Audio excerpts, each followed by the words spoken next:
Picture this, July 1943. A freight train carrying German prisoners of war winds through the most spectacular landscape any of them have ever seen. These men, captured in the scorching deserts of North Africa or the blood-soaked fields of Normandy, press their faces against the windows of their railroad cars, transfixed by what unfolds before them. Towering peaks pierce impossibly blue skies. Pine forests blanket mountainsides in deep green waves. Crystal streams tumble through valleys that seem untouched by war, by hatred, by the machinery of death that has consumed their lives for years. For Feldwebel Ernst Hartmann, staring out at the Rocky Mountains as his train climbs toward Leadville, Colorado, nothing makes sense anymore. He'd been captured near Kasserine Pass in Tunisia, part of Rommel's vaunted Afrika Korps that had been ground down not by inferior soldiers, as propaganda had promised, but by an American military machine of staggering scale and efficiency. The voyage across the Atlantic had been cramped, uncomfortable, but oddly humane. No beatings, no starvation, just the peculiar boredom of captivity. But this landscape rolling past his window, these mountains that rival the Alps in their majesty, this pristine wilderness that his captors apparently had in such abundance they could afford to locate prison camps in the middle of it. None of his training, none of the indoctrination, none of the confident assertions from Berlin had prepared him for this. The train slows as it approaches the Pando Valley, a broad expanse of high mountain terrain surrounded by peaks that dwarf anything Ernst has seen outside of Austria. Through the window, he can make out what appears to be a small city materializing in this wilderness. Rows upon rows of white wooden barracks stretch across the valley floor, thousands of them. This is Camp Hale, sitting in an elevation of 9,238 feet above sea level, where the air is so thin that every breath requires conscious effort, where winter arrives in October and doesn't truly leave until May, where temperatures can plummet to 30 below zero, and snow can fall in amounts measured not in inches but in feet. But what strikes Ernst isn't the camp itself, it's everything else. Beyond the fence line, beyond the guard towers, beyond the barbed wire that will define his world for the foreseeable future, lies a paradise. The Eagle River meanders through the valley, its waters so clear you can count stones on the bottom from 50 feet away. Aspen and pine forests climb the surrounding slopes, their green so vivid it almost hurts to look at. And everywhere, rising in every direction like stone cathedrals, are the mountains. Some still wear caps of snow even in July. Others reveal faces of bare rock, vertical walls that seem to challenge gravity itself. This is where his captors have chosen to imprison him, in paradise. Ernst thinks about the stories they had been told about America, a nation of soft, mongrel peoples, a land of gangsters and profiteers, cities rotting with inequality, a military that would collapse when faced with true soldiers. Everything he sees contradicts everything he was taught to believe. The train carrying him to prison passes through countryside more beautiful than anything he remembers from home. The soldiers guarding him are alert and professional, but not cruel. They offer water. They allow bathroom breaks. They treat their prisoners not with contempt, but with a kind of businesslike courtesy that's almost more unsettling than hostility would be. As the train finally stops and guards begin the process of unloading prisoners, Ernst gets his first real look at Camp Hale. It's enormous. More than 1,000 structures spread across the valley. Barracks, warehouses, hospitals, theaters, mess halls. The infrastructure alone represents a level of logistical capability that makes his head spin. Germany had been told the American military was a joke, ill-equipped and poorly organized. But you don't build something like this in a location like this unless you have resources and organizational skill of an entirely different order. The guards march the new arrivals through the camp gates, past signs in English that Ernst can't read, toward processing buildings where they'll be registered, searched, assigned to barracks. He notices something odd about the camp. Yes, there are barbed wire fences. Yes, there are guard towers with searchlights and machine guns. But there's also a movie theater, a library, a chapel, sports fields. These are prisons? This is how the Americans treat their enemies? In one corner of the vast camp, Ernst can see soldiers engaged in what appears to be ski training in July, on a steep slope that's been kept covered in snow through some means he can't fathom. The soldiers are loaded down with enormous packs, rifles strapped to their backs, maneuvering on skis with a combination of athletic grace and military precision.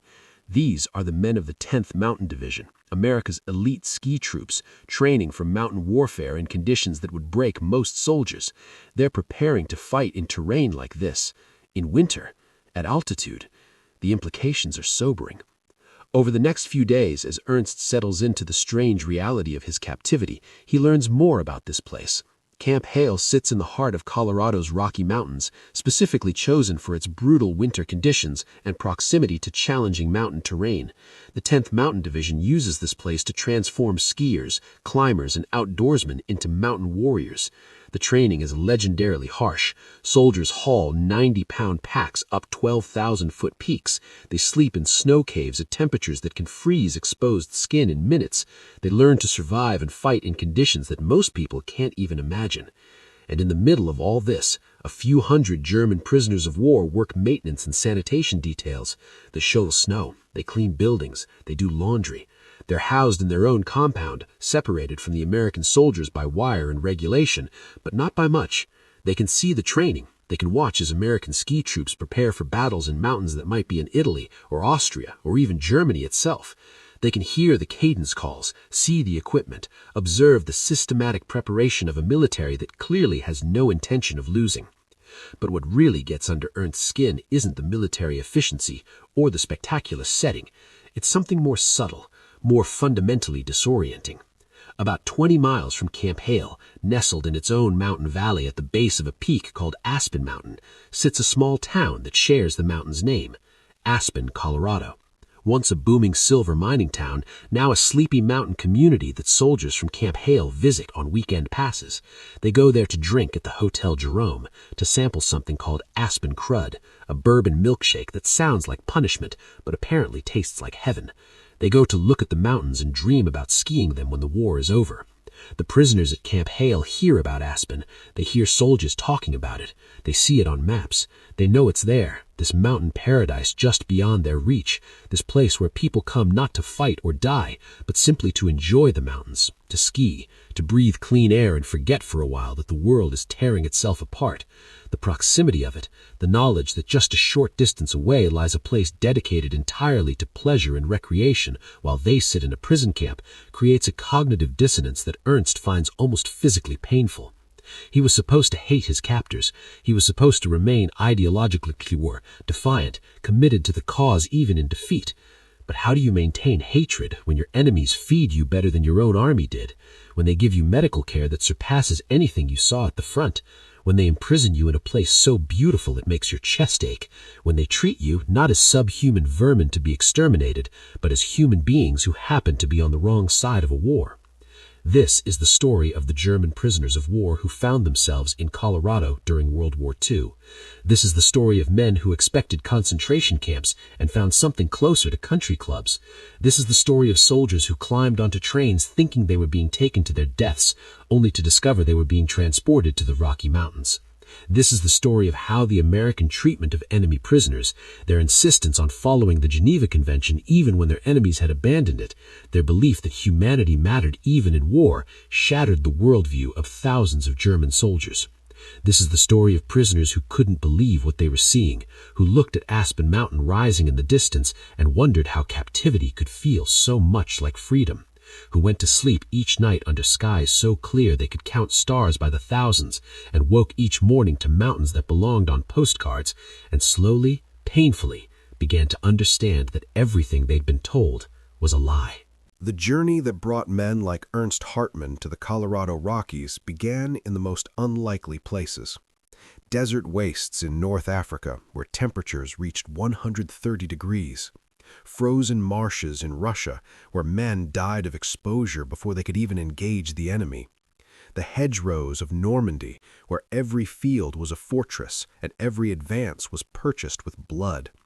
These were not soft men or willing deserters. These were Wehrmacht soldiers, Afrika Korps veterans, Luftwaffe pilots shot down over England. They were professionals who'd fought hard and lost harder. Oberleutnant Klaus Richter had been captured during the collapse of the Afrika Korps in Tunisia in May 1943. He'd been with Rommel's forces since the beginning of the North African campaign, had seen the early victories when it seemed like nothing could stop the German advance, and then watched as the tide turned with inexorable inevitability. The British were tough, methodical, eventually effective. But it was the Americans who really changed everything. When the Americans arrived in North Africa with Operation Torch in November 1942, they brought something the Germans simply couldn't match: abundance. Klaus had seen American supply dumps that stretched for miles, mountains of fuel, ammunition, food, spare parts, medical supplies, everything in quantities that seemed almost obscene. The Germans were rationing everything, making do with less, trying to squeeze every last bit of utility from equipment that was wearing out and couldn't be replaced. The Americans seemed to have no concept of scarcity. If something broke, they replaced it. If they needed more supplies, more appeared. If they took casualties, more men arrived. It was like fighting the ocean. You could win individual battles, but the tide kept coming. After his capture, Klaus spent several weeks in a British POW cage in Tunisia, then was transferred to American custody. The Americans processed prisoners with bureaucratic efficiency that would have impressed any German administrator. Fingerprints, photographs, detailed questionnaires about military history and political affiliations. They wanted to know everything: what unit you'd served in, what battles you'd fought, whether you were a Nazi party member. The irony wasn't lost on Klaus. The Gestapo couldn't have been more thorough. Then came the voyage to America. Klaus and several thousand other prisoners were loaded onto a Liberty ship, one of those mass-produced cargo vessels that America was turning out at the rate of 3 per day. 3 per day. Klaus couldn't stop thinking about that statistic. Germany's entire shipbuilding industry couldn't match what a handful of American shipyards were producing. The voyage across the Atlantic took 2 weeks. The prisoners were packed into the hold. Conditions were crowded and uncomfortable, but they were fed regularly, given access to basic sanitation, and not mistreated. German U-boats were still operating in the Atlantic. The ship carrying Klaus could have been torpedoed by his own countrymen. The thought haunted him during the crossing. They landed at Norfolk, Virginia, and Klaus got his first real look at America. The port facilities were staggering. Cranes, warehouses, ships by the dozens loading and unloading, trucks, trains, organized chaos that somehow functioned with clockwork precision. This was what Germany was fighting? This industrial juggernaut that could casually build hundreds of ships, thousands of planes, millions of tons of supplies while barely breaking stride? Klaus felt something inside him crack.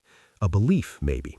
A certainty that had sustained him through years of war, the confident assumption that Germany would inevitably prevail. From Norfolk, the prisoners traveled by train across America. It took days. The country just kept going. Forests and farmland and cities and more forests and more farmland. Virginia, Tennessee, Missouri, Kansas, and finally into Colorado. Klaus pressed his face to the train window and tried to comprehend what he was seeing. The wealth, the untouched infrastructure, the farms that showed no signs of war, no bomb craters, no burned-out tanks, no refugees clogging the roads. This country hadn't been touched by the fighting. The war was happening over there, across the ocean, and America was supporting it with what appeared to be a fraction of its actual capacity. The landscape changed as they moved west. The flat Kansas plains gave way to rolling hills, then to the dramatic uplift of the Rocky Mountain Front Range. Klaus had seen mountains before. The Alps were in Germany's backyard, but there was something about these American mountains that felt different. Maybe it was the sheer scale. Maybe it was the knowledge that these peaks stretched for hundreds of miles, that this range ran from Mexico to Canada, that America had geography to spare the way it seemed to have everything to spare.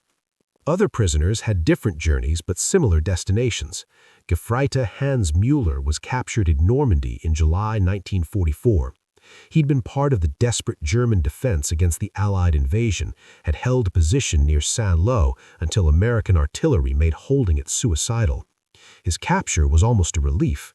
3 weeks of constant bombardment, of watching men disappear in explosions, of knowing that reinforcements weren't coming and survival meant nothing more than lasting another hour, another day.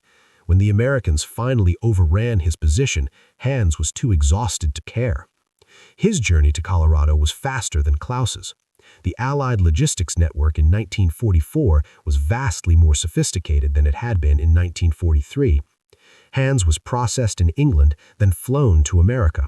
Flown across the Atlantic on a military transport, as if prisoners were so numerous and transportation so abundant that flying them across oceans made economic sense. He landed at Camp Shanks in New York, spent a few days being processed, then was put on a train west.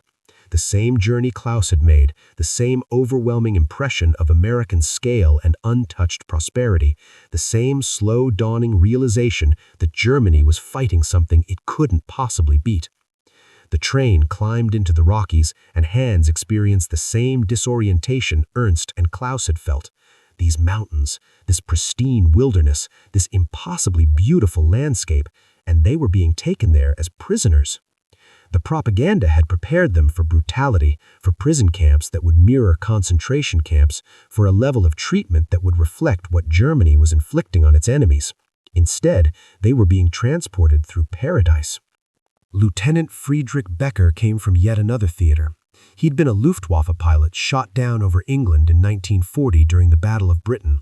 He'd spent years in British POW camps, had seen the gradual improvement in conditions as Britain transitioned from desperate survival mode to confident cooperation with its American allies.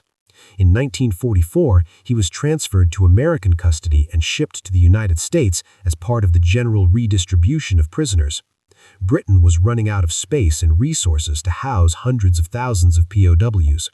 America had both space and resources in abundance and was willing to take the prisoners off Britain's hands. Friedrich's train approached Colorado from the east, giving him a gradually building view of the Rockies. First, they appeared as a distant white line on the horizon, barely visible through the haze. Then as distinct peaks, each one massive beyond anything he had expected.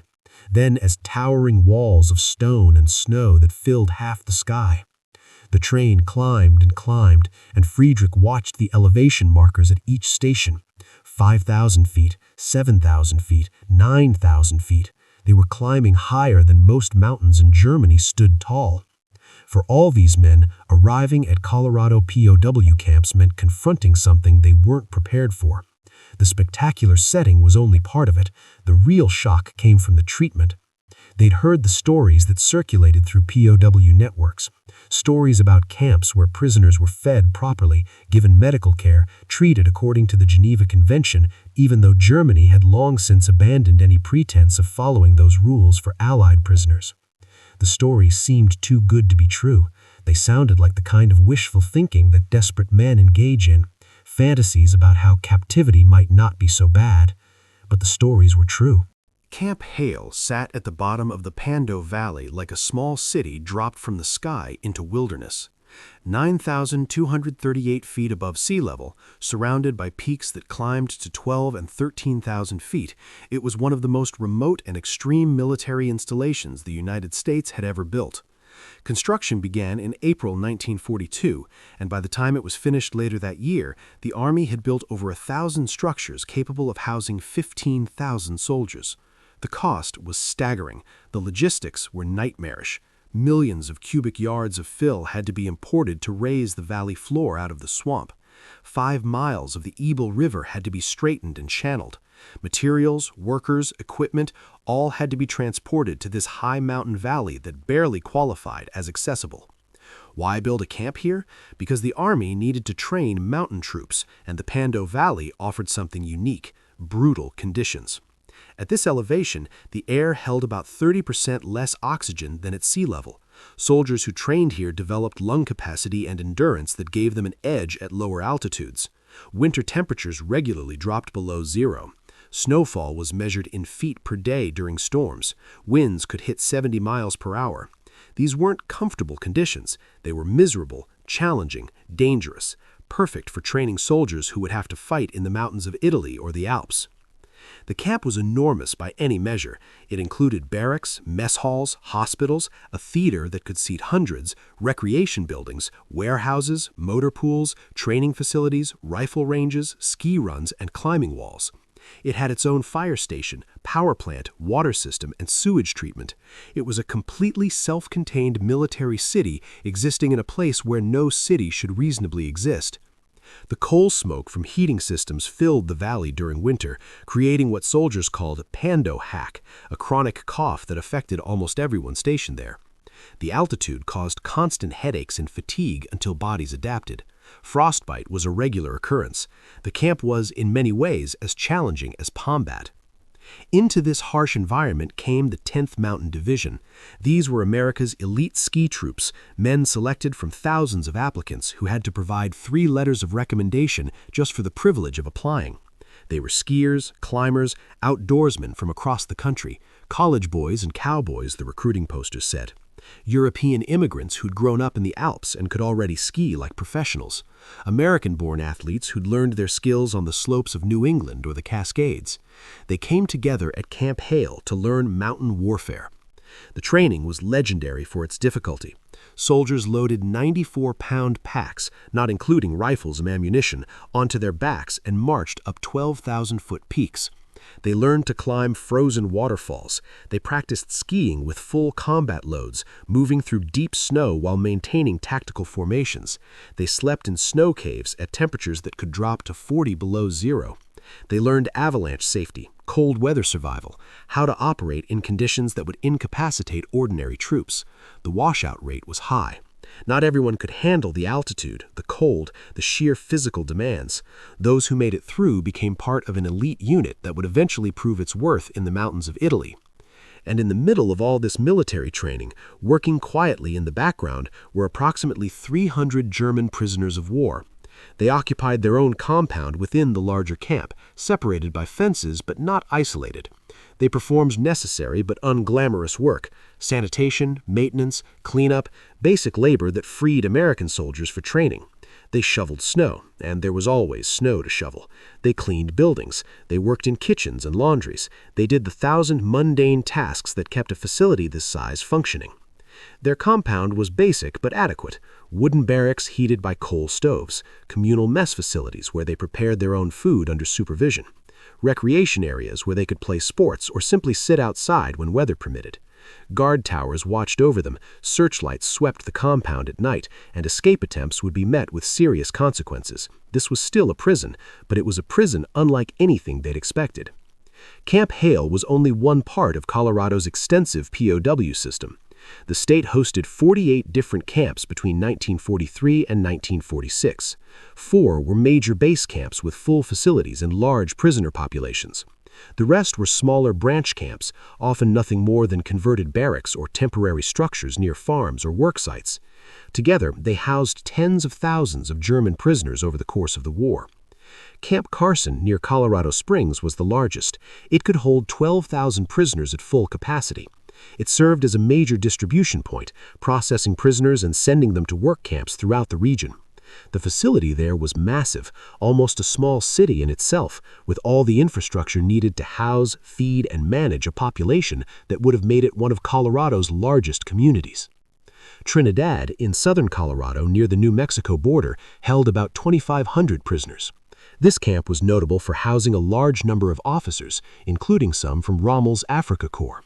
Officers didn't have to work under Geneva Convention rules, so the Trinidad camp developed a distinct character. These were educated, often aristocratic men. Some were actual barons and counts who organized lectures, classes, and cultural activities. They maintained military discipline within their compound.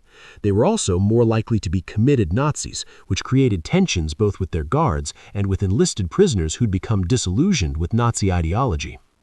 Greeley, in northern Colorado, operated Camp 202, which could house about 3,000 prisoners. This camp fed workers into the agricultural operations throughout the region: sugar beet harvest, wheat farming, general farm labor. The prisoners at Greeley worked hard during harvest season, but the work was outdoors, often unsupervised, and gave them a taste of freedom that indoor factory labor never could. Beyond these major camps, the branch camps dotted Colorado. Every place that needed labor got a camp. Fort Collins, Eaton, Brush, Windsor, Fort Lupton, Fruita, Grand Junction, small camps of 50 or 100 or 200 prisoners with minimal security, feeding workers into local farms and industries desperate for labor during the wartime manpower shortage. The prisoners at Camp Hale occupied a unique position in this system. They weren't doing agricultural work like the prisoners at the branch camps. They weren't sitting idle like the officers at Trinidad. They were working in the immediate vicinity of America's elite ski troops, watching daily as the 10th Mountain Division prepared for the kind of warfare that would eventually be turned against Germany itself. They could see the equipment, observe the training, witness the systematic preparation of soldiers who might someday be fighting in the streets of Berlin or the mountains of Bavaria. Life at Camp Hale followed military rhythms. Reveille at 5 in the morning, whether the temperature was above or below zero. Breakfast in the mess hall, where prisoners prepared and served their own food. Work details throughout the day, assignments rotating to distribute the burden of harder jobs. Lunch at noon, more work, dinner in the evening. Free time before lights out when guards counted heads and prisoners settled into barracks that were warm compared to the outside, but still cold enough that men slept in multiple layers. The prisoners noticed everything. They noticed that American soldiers training at Camp Hale often complained bitterly about conditions. Camp Hell, they called it. Too cold, too hard, too miserable. The prisoners found this darkly amusing. These Americans thought this was hell. Try the Eastern Front. Try North Africa without water. Try Stalingrad. Camp Hale was paradise compared to what they had experienced in combat. They noticed the food. American soldiers got abundant rations: meat, fresh vegetables, milk, eggs, bread. The prisoners' rations were slightly less, in accordance with Geneva Convention guidelines that allowed captors to feed prisoners less than their own troops, as long as the food was adequate and nutritious. But even on reduced rations, the prisoners ate better than German civilians were eating at home, better in many cases than German frontline troops. The contrast was stark and undeniable. They noticed the medical care. Camp Hale had a full hospital facility staffed by military doctors and nurses. When prisoners got sick or injured, they received treatment. Not minimal treatment, not last priority after everyone else treatment, just treatment. A prisoner with pneumonia got the same antibiotics an American soldier would get. A prisoner with a broken bone got the same casting and care. The concept was foreign. In German military culture, resources went to those who could return to duty. If you couldn't contribute, your value decreased proportionally. Most of all, they noticed the mountains. They were inescapable. Every time a prisoner stepped outside, the peaks dominated the view. Massive, beautiful, indifferent to human conflict. The mountains didn't care about the war. They'd been here millions of years before humans existed and would be here millions of years after. There was something humbling about that perspective, something that put the war, the ideology, the propaganda, all of it into a different context. The prisoners at Camp Hale heard about Aspen. It was impossible not to. American soldiers talked about it constantly, about the Hotel Jerome and its famous bar, about Aspen Crud, that bourbon milkshake that had become legendary among the troops, about the mountains that surrounded the town, peaks that looked like perfect skiing terrain, about their plans for after the war, when some of them imagined coming back to these mountains not to train for combat, but simply to ski. The prisoners couldn't go to Aspen. They were confined to the camp, restricted to their compound except when work details took them elsewhere within the facility. But knowing it was there, knowing that 20 miles away was a place where people came for pleasure, where the mountains existed for enjoyment rather than warfare, added another layer to the strange reality of their captivity. They were in prison, yes, but the prison was in paradise, and just beyond reach was an even purer version of that paradise, a place where the war didn't exist and people could simply be happy. This was the fundamental contradiction that defined the prisoners' experience at Camp Hale and throughout Colorado. They were captives of war, theoretically at the mercy of enemies who had every reason to treat them harshly. But instead of cruelty, they found competence. Instead of brutality, they found bureaucracy. Instead of concentration camps, they found places where even imprisoned enemies were afforded basic dignity and care. It contradicted everything they'd been taught about America and Americans. It contradicted their understanding of how warfare worked. It contradicted the propaganda that had shaped their worldview. And in that contradiction lay the seeds of transformation. The Rocky Mountains don't apologize for their magnificence. They simply exist, towering and impossible, dominating the landscape with a presence that reduces human concerns to insignificance.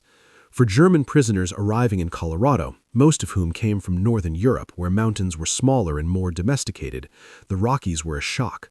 Not just because of their scale, though that was part of it, but because of what they represented.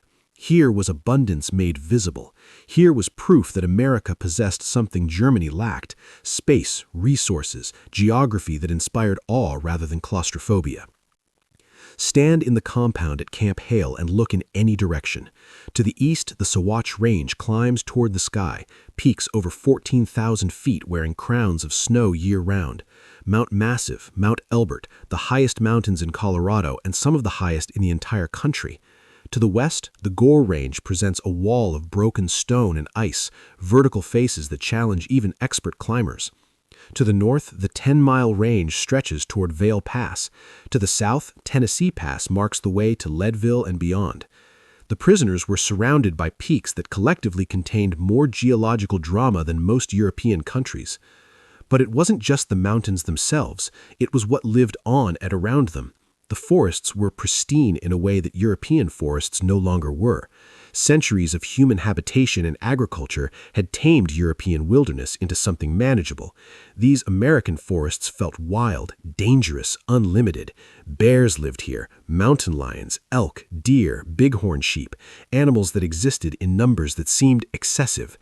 The prisoners from rural areas recognized this for what it was: land that had been lightly touched by humans, that still retained its original character. The rivers ran clear and cold, fed by snowmelt from the peaks. The Eagle River that flowed through the Pando Valley could be drunk directly in most places.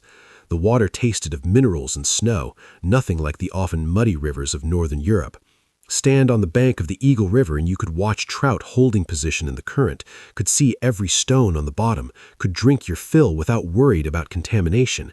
This was wealth of a kind that couldn't be bombed or rationed or depleted by warfare. The sky at 9,000 feet elevation possessed a clarity that had to be seen to believe. On clear days, and there were many clear days, the rain shadow effect of the mountains ensuring that the Pando Valley stayed relatively dry, the blue overhead was almost purple in its intensity. At night, the stars emerged in numbers that made prisoners gasp. Without city lights or industrial pollution to wash them out, the stars appeared in three-dimensional layers, so many that the Milky Way looked like a physical object. Prisoners who'd been raised in cities had never seen a night sky like this. It was humbling and beautiful and deeply strange.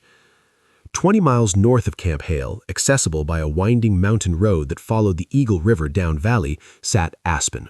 In the early 1940s, Aspen was a shadow of what it had been and nothing like what it would become. The silver mining boom that created the town in the 1880s had collapsed in the 1990s when silver prices crashed. The population that had peaked around 12,000 residents had dropped to under 1,000. Grand Victorian mansions stood empty, slowly deteriorating. The Hotel Jerome, once the grandest hotel west of the Mississippi, still operated but served a trickle of visitors compared to its glory days. But Aspen had geography. It sat at about 8,000 feet elevation in a valley surrounded by dramatic peaks.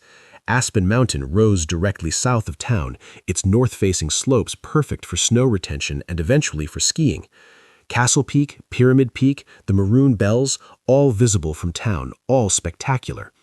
The town itself was beautiful in that particular way mountain towns can be: wooden buildings aging gracefully, streets that followed the contours of the valley, a sense of being nestled into the landscape rather than imposed upon it.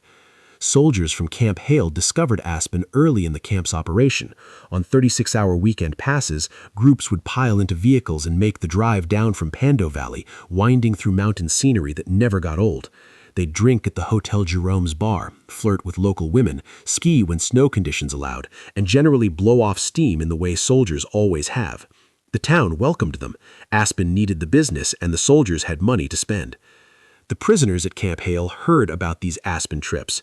They heard soldiers talking about the drive down, the scenery, the bar at the Jerome, the mountain town that seemed frozen in time.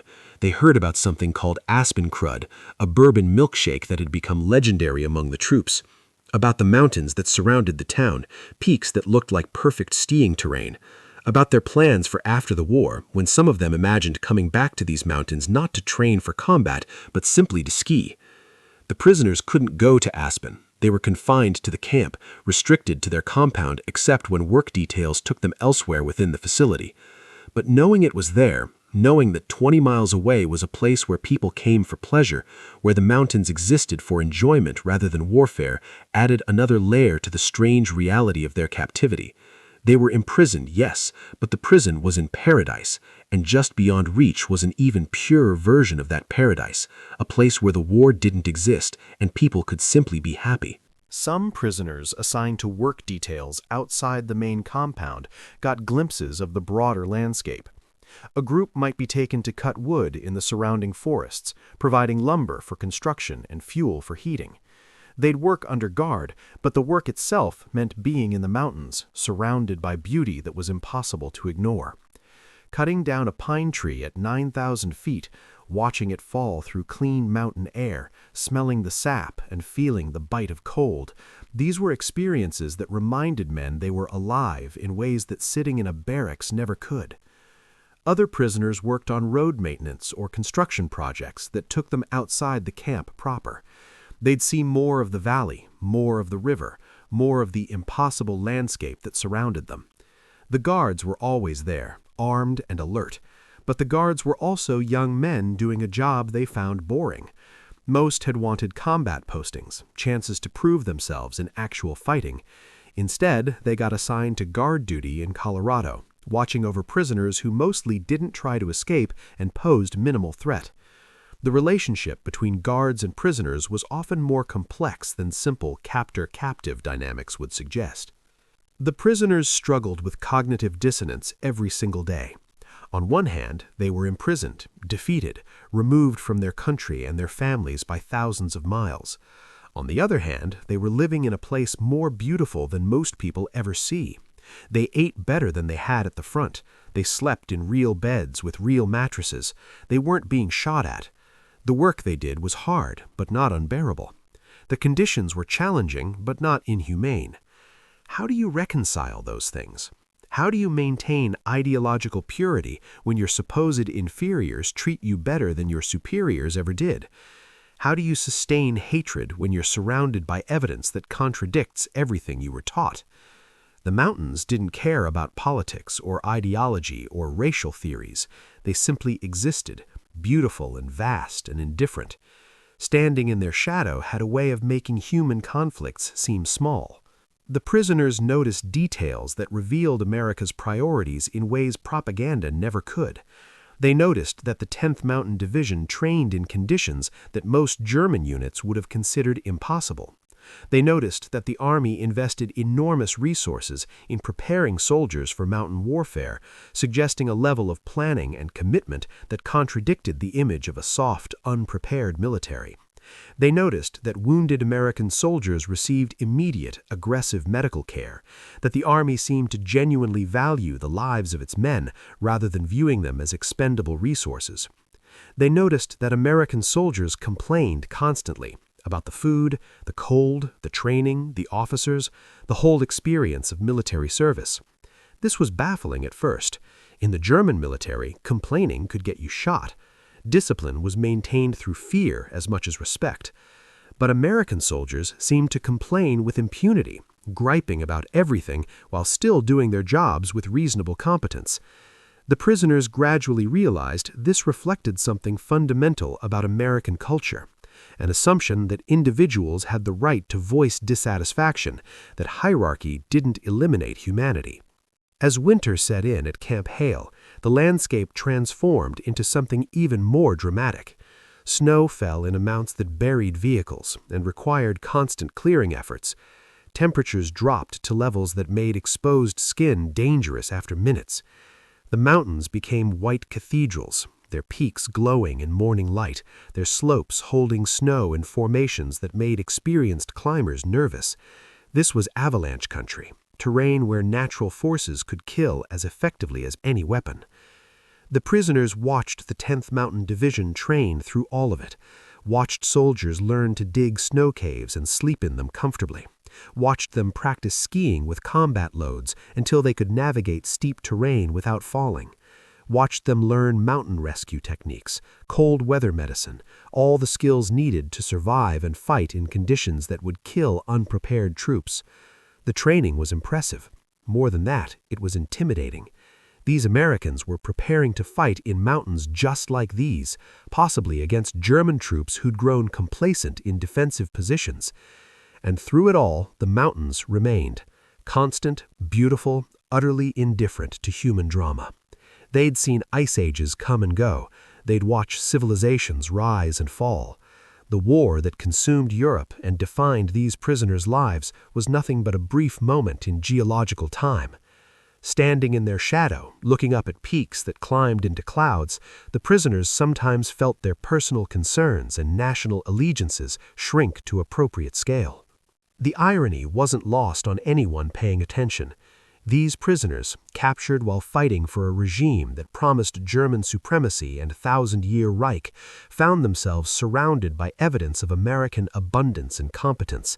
They were imprisoned in paradise, guarded by men who'd rather be elsewhere, working jobs that weren't particularly hard while living in conditions better than German civilians enjoyed at home.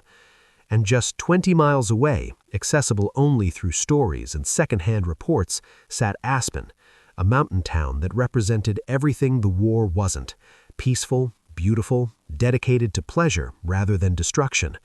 They couldn't go there. They couldn't ski those mountains, or drink bourbon milkshakes at the Hotel Jerome, or walk freely through town enjoying the crisp mountain air. But they knew it was there. They knew such places existed in America, places where the war was an abstraction, where young men came to learn to ski rather than die, where mountains were playgrounds rather than battlefields. That knowledge, more than anything else, began to change how they thought about their enemies and themselves. The bugle sounded at 5 in the morning, cutting through the thin mountain air and the even thinner sleep that came at 9,000 feet elevation. Prisoners stirred in their bunks, groaning in German and occasionally in English as they faced another day behind wire. The barracks at Camp Hale were heated by coal stoves that burned hot but couldn't quite eliminate the chill that seeped through wooden walls during winter nights. Men dressed quickly, pulling on layers that would be adjusted throughout the day as they moved between heated buildings and frozen outdoors. Breakfast was communal and surprisingly substantial. The Geneva Convention mandated that prisoners receive adequate food, and America interpreted adequate generously. Prisoners at Camp Hale and other Colorado camps received approximately 2,500 calories per day. This was slightly less than American soldiers received, but more than German frontline troops typically got, and significantly more than civilians in Germany were receiving by 1944. The prisoners prepared their own meals under supervision, using ingredients provided by the Army. Bread, real wheat bread, not the sawdust-laden Kriegsbrot that had become standard in Germany. Eggs when available. Oatmeal or other hot cereals. Coffee, though not the quality coffee they remembered from before the war. The morning meals set the tone for a day that would be structured, but not unbearable. After breakfast came the work assignments. Prisoners were divided into work details based on skills, physical capability, and the camp's needs. Some would spend the day shoveling snow. There was always snow to shovel at Camp Hale, particularly during winter when storms could dump feet of accumulation overnight. Others worked in maintenance, repairing buildings, fixing equipment, doing the thousand small tasks that kept a facility this large operational. Still others worked in kitchens or laundries, jobs that were indoor and relatively comfortable, but involved long hours of repetitive labor. The work wasn't designed to be punishment. It was necessary labor that freed American soldiers from training and combat duties. Under the Geneva Convention, enlisted prisoners could be required to work, though officers could not. The work had to be unrelated to the war effort. Prisoners couldn't be forced to manufacture weapons or ammunition, for instance, but general maintenance and support work was fair game. And the prisoners were paid for it. Not much, 80 cents per day in camp scrip that could be spent at the camp canteen. But the principle mattered. Their labor had value. Even as enemies and prisoners, they were entitled to compensation. The canteen was a revelation. Prisoners could buy cigarettes, candy bars, toiletries, writing supplies, small luxuries that made life behind wire more bearable. American cigarettes were significantly better than German ones, and most prisoners smoked. Candy bars were rationed for American civilians, but available to prisoners in reasonable quantities. The canteen operated on the camp script system, and prisoners who worked regularly could accumulate enough to buy small comforts that transformed their daily experience. Medical care was another surprise. The camp hospital treated prisoners with the same protocols used for American soldiers. Sick call happened every morning. Prisoners with medical complaints could see a doctor or medic, receive treatment, get prescriptions for medications that were often impossible to obtain in Germany. The difference between American and German military medicine was stark. German medical doctrine prioritized returning soldiers to duty as quickly as possible, even if that meant undertaking treatments that sacrificed long-term health for short-term function. American military medicine seemed more concerned with actually healing patients. Gefreiter Otto Schmidt discovered this difference when he developed a toothache. In the German army, dental care was something you received in garrison if supplies were available. On the front lines, you suffered through it. Otto had been suffering through a chronic abscess for months before his capture. At Camp Hale, he mentioned the problem during sick call, and within 2 days found himself in a dental chair being examined by an army dentist who looked at the infected tooth with professional distaste. "How long have you had this?" the dentist asked through a translator. The dentist shook his head. 6 months? Christ! This would have killed you eventually if the infection spread. We'll pull it today. You'll need Novocaine. Otto got his tooth extracted that afternoon. The dentist worked carefully, explained what he was doing despite the language barrier, and sent Otto back to his barracks with pain medication and instructions to rinse with salt water. The whole experience took perhaps 30 minutes. Otto couldn't stop touching the empty socket with his tongue, marveling at the absence of pain that had been his constant companion for half a year. An American dentist cared more about a German prisoner's tooth than the German military had.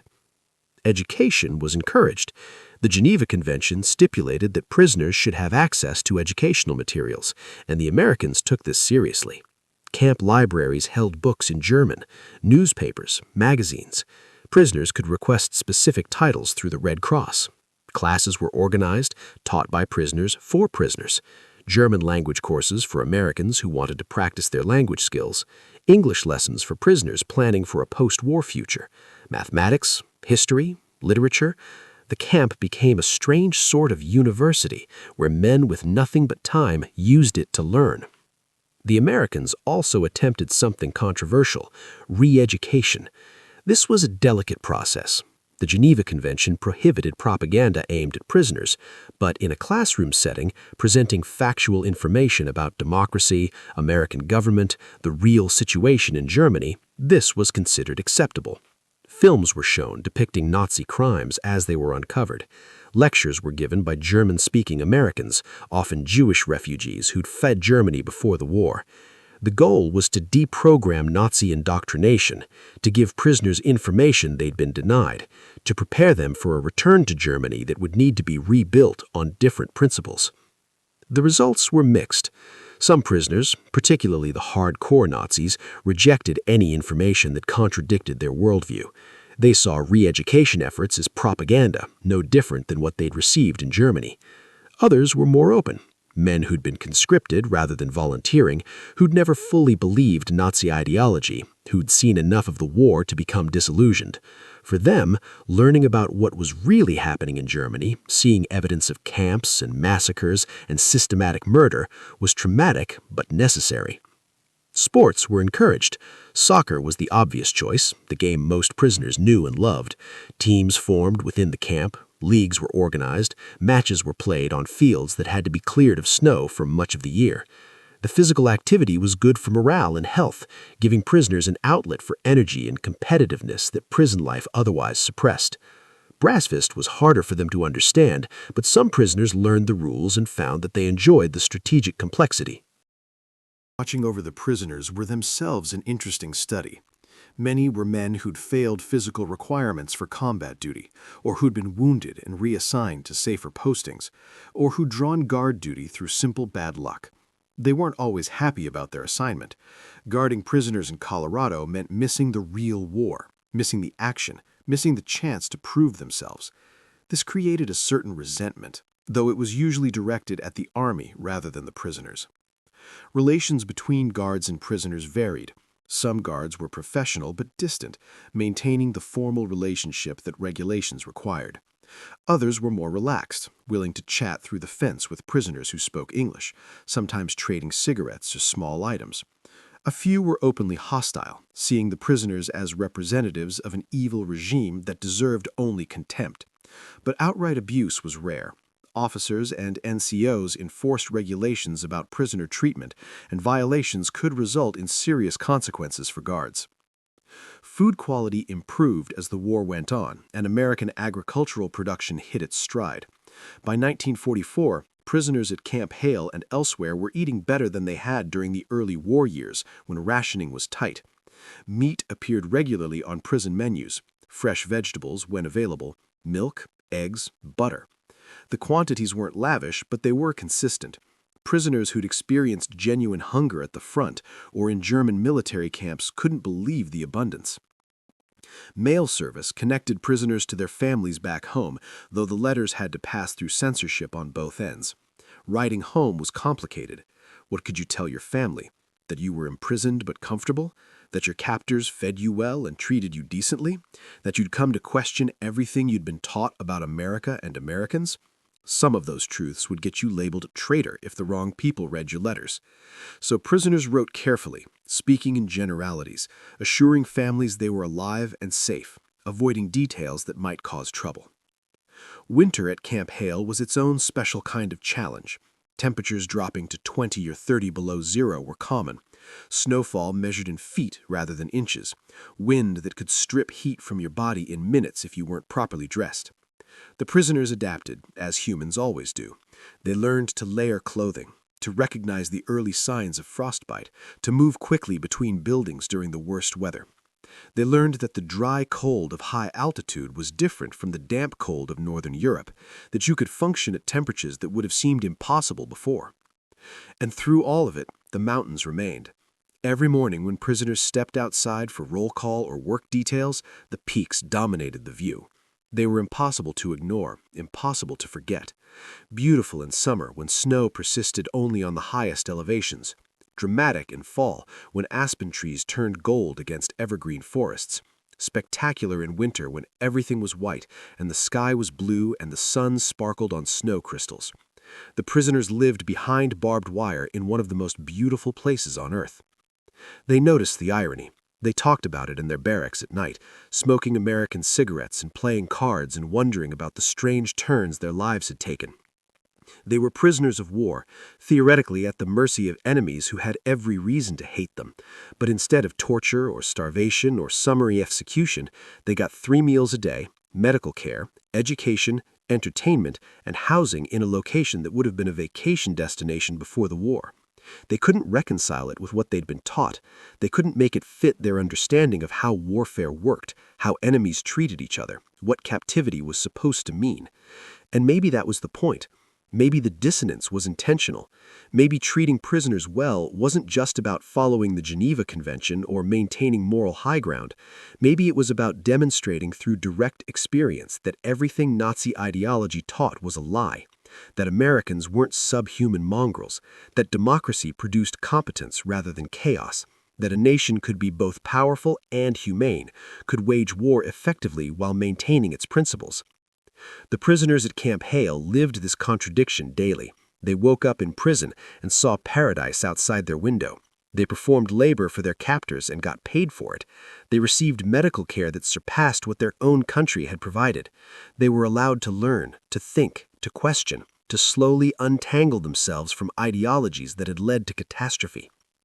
And 20 miles away, accessible only in stories, Aspen waited, a mountain town where American soldiers went to relax, where bourbon milkshakes and beautiful scenery offered temporary escape from military discipline. The prisoners couldn't go there, but knowing it existed, knowing that in America there were places where the war didn't reach, where mountains were for skiing rather than combat, where young men could be happy, this knowledge added another layer to their strange captivity. They were living through something unprecedented. German soldiers held by an enemy that treated them better than their own government had. Prisoners working in a place so beautiful it hurt to look at. Men gradually understanding that they'd fought for lies and lost to people who embodied truths they'd been taught to despise. The barbed wire around Camp Hale was real.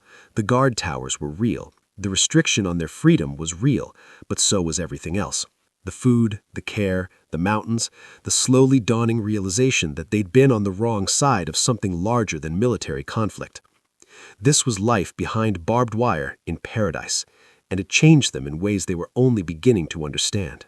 20 miles down valley from Camp Hale, accessible by a winding road that followed the Eagle River through some of Colorado's most spectacular scenery, Aspen existed in a state of suspended animation. The silver boom that created the town in the 1880s had ended decades ago. The population that peaked near 12,000 had dropped below 1,000. Grand Victorian mansions stood empty, paint peeling, porches sagging. The Hotel Jerome, once the finest accommodation west of the Mississippi, still operated, but served a trickle of visitors compared to its glory days. Aspen was a ghost town waiting for a second act. The mountains surrounding Aspen were extraordinary, even by Colorado standards. To the south, Aspen Mountain rose directly from town, its north-facing slopes holding snow late into spring. Castle Peak and Pyramid Peak dominated the skyline with their distinctive shapes. To the southwest, the Maroon Bells presented two nearly identical 14,000-foot peaks that would eventually become the most photographed mountains in Colorado. The town sat in a valley at about 8,000 feet elevation, surrounded by peaks that climbed another 6,000 feet higher, creating an amphitheater of stone and snow and forest. Before the war, a few visionaries had recognized Aspen's potential as a ski resort. The first crude ski lift, a boat tow powered by a mining hoist and truck engine, had been installed in 1937. Early competitions proved the slopes were excellent for racing. The terrain was challenging, the snow was reliable, and the setting was spectacular. But then Pearl Harbor happened, and recreational skiing became a luxury the nation couldn't afford. The development of Aspen as a ski destination would have to wait. What happened instead was the arrival of the 10th Mountain Division. When Camp Hale opened in 1942, Aspen became the nearest real town. Not that real meant much. Aspen was tiny, remote, barely functioning economically. But it had bars, restaurants, a hotel, and most importantly, it represented civilization outside the military bubble of Camp Hale. Soldiers who'd spent weeks training in brutal conditions, living in drafty barracks, eating army food and sleeping on army cots, could get a weekend pass and drive to Aspen for 36 hours of freedom. The drive itself was spectacular. 20 miles of mountain road winding through terrain that seemed designed to remind humans of their insignificance. The Eagle River carved through valleys, sometimes running swift and clear, sometimes spreading into broader sections that would freeze solid in winter. Pine and aspen forests climbed the slopes on either side. Cliffs rose hundreds of feet, layered stone recording millions of years of geological history. Wildlife was common. Deer, elk, occasionally black bears or mountain lions for those lucky or unlucky enough to spot them. For soldiers who'd grown up in cities or flat farmland, this drive was an experience in itself. The scale of the landscape was different in the West. Mountains didn't gradually rise from foothills like they did in the East. They erupted from valley floors, vertical walls of stone that dominated the sky. The forests were thicker, darker, less domesticated than anything in long-settled regions. This was wilderness that felt genuinely wild, that reminded men there were places humans hadn't fully tamed. Arriving in Aspen meant entering a town frozen in time. Victorian architecture from the Silver Boom era dominated the downtown. Wooden storefronts, false-fronted buildings, brick structures that were grand when they were new and now just worn. The streets were unpaved, turning to mud during spring thaw and snow melt. But the Hotel Jerome still stood as a monument to the town's former glory. Built in 1889 at the height of the Silver Boom, it had been the most luxurious hotel in the Rocky Mountains. By the 1940s, it was shabby but still operating, its bar becoming the unofficial gathering place for Camp Hale soldiers on leave. The bar at the Jerome developed its own culture. Soldiers would arrive in groups celebrating their brief escape from Camp Hale, ready to drink and socialize and forget about the war for a few hours. Local women, outnumbered by the influx of thousands of young soldiers, were suddenly popular. Old-timers who'd lived through Aspen's boom and bust had stories to tell. The place had atmosphere, history, the particular character that comes when a building has seen generations of human drama. It was here that Aspen Crud was invented. The drink was simple: vanilla ice cream and bourbon blended together into a milkshake that was simultaneously dessert and alcohol delivery system. It made no sense, and perfect sense. The soldiers were burning thousands of calories daily in training, needed the calories and fat. They also wanted the alcohol, the buzz that came with temporary freedom. Aspen Crud provided both. The drink became legendary among the 10th Mountain Division, a symbol of their Aspen visits, something they'd remembered decades later when recounting their war years. Beyond drinking, the soldiers explored the town and surrounding mountains. In winter, when snow conditions allowed, they'd ski on Aspen Mountain slopes using whatever equipment they could scrounge. The skiing wasn't organized yet, no real lifts, no groomed runs, just steep terrain that would eventually become some of America's premier ski slopes. In summer, they'd hike into the mountains, fish in streams that ran clear and cold, explore the landscape that would later become their civilian playground. Some soldiers fell in love with Aspen during these visits. They'd grown up in places where mountains were distant scenery, where wilderness was something you saw in movies. Here was a mountain town that seemed to exist outside of time, surrounded by peaks that made your chest ache with their beauty, offering a lifestyle that combined outdoor adventure with small-town community. After the war, they promised themselves, they'd come back. They'd find a way to make a living in these mountains. They'd build the life that service in the 10th Mountain Division had shown them was possible. One of those soldiers was Friedel Pfeiffer, an Austrian immigrant who'd been a champion skier in Europe before coming to America. He joined the 10th Mountain Division and trained at Camp Hale, quickly recognizing Aspen's potential. The mountains around town were perfect for skiing, steep enough to be challenging, high enough to hold snow reliably, facing directions that created varied terrain. When Friedel visited Aspen on leave and looked at the undeveloped slopes of Aspen Mountain, he didn't see an abandoned mining town. He saw the future. Another was Pete Seibert, a young soldier who dreamed since childhood of creating the world's perfect ski resort. He was badly wounded in Italy, took shrapnel that destroyed his kneecap, and left doctors certain he'd never ski again. But after years of rehabilitation and surgery, Pete returned to the mountains. He worked ski patrol at Aspen, skied the surrounding ranges, and eventually explored the area near Camp Hale that would become Vail. The vision that would create Vail Resort began during those Camp Hale training days, cemented during Aspen visits when Pete saw what a mountain town could become. Steve Knowlton, who famously called himself the first ski bum in Aspen, was another 10th Mountain soldier who found his future in these mountains. After the war, he helped develop Colorado's ski industry, competed in the 1948 Olympics, opened a nightclub in Aspen, and became a founding director of Colorado Ski Country USA. His life trajectory was set during those weekend visits from Camp Hale, when Aspen was nothing but potential waiting for people willing to realize it. The prisoners at Camp Hale heard about all of this secondhand. They heard soldiers talking about Aspen, about the Jerome, about Aspen Crud, about skiing and hiking and exploring. They heard the excitement in soldiers' voices when discussing weekend plans, the relief when passes were granted, the stories that circulated after each visit. The prisoners couldn't go. They were confined to camp, restricted to their compound, allowed only the limited freedom that work details provided. But knowing Aspen was there, knowing it was real and accessible to others but not to them, added a particular ache to their captivity. Some prisoners tried to imagine it. What would it be like to sit in the Jerome's bar, drinking bourbon milkshakes, surrounded by mountains, temporarily free from military discipline and the weight of war? What would it be like to ski those slopes just for the joy of it, not as training for combat, but as recreation? What would it be like to walk through a small mountain town where the war was distant, where people lived ordinary lives doing ordinary things, where the conflict that had consumed Europe seemed abstract and unimportant.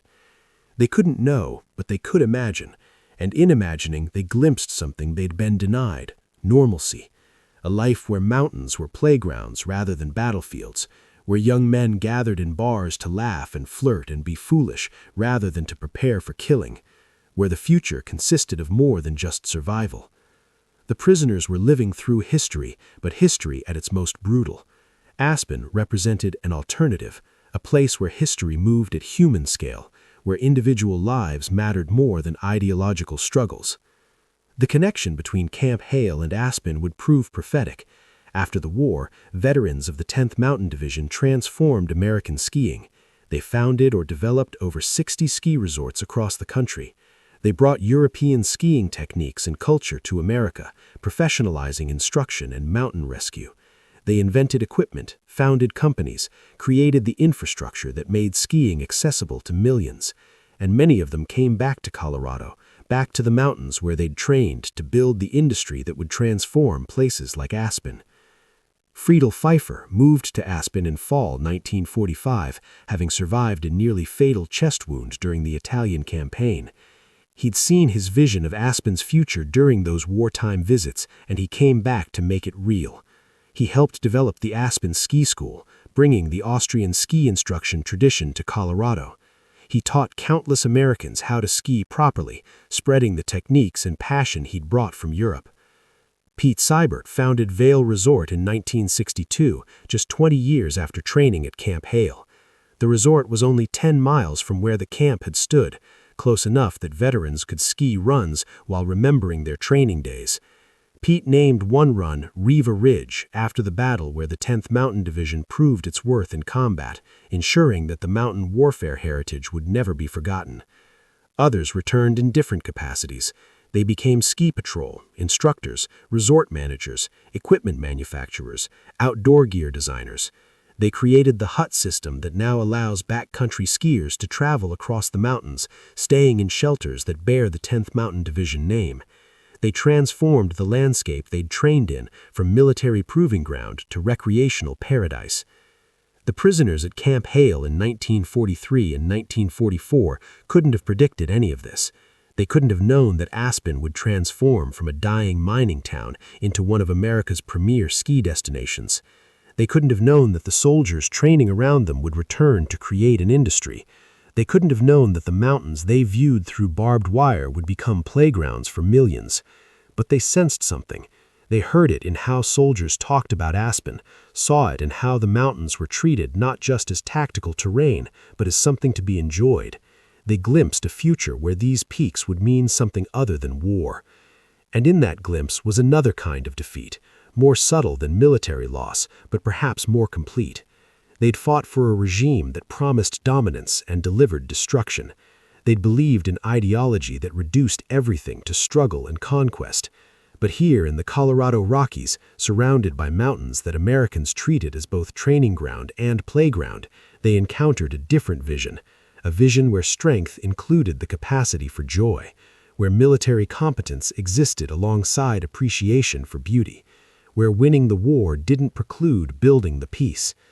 Aspen was just a small mountain town. The prisoners would never visit it during their captivity. Most of them would be repatriated to Germany and never return. But the idea of Aspen, the knowledge that it existed, that American soldiers could spend weekend passes in a mountain town drinking bourbon milkshakes and skiing for fun, this knowledge was its own kind of propaganda, more effective than any lecture or film because it was real, because it represented something the prisoners had been told didn't exist, an enemy that could be both formidable and humane, that could wage total war while maintaining connection to life beyond warfare. The connection between Camp Hale and Aspen would outlast the war. It would outlast the prisoners who heard about it secondhand and the soldiers who experienced it directly.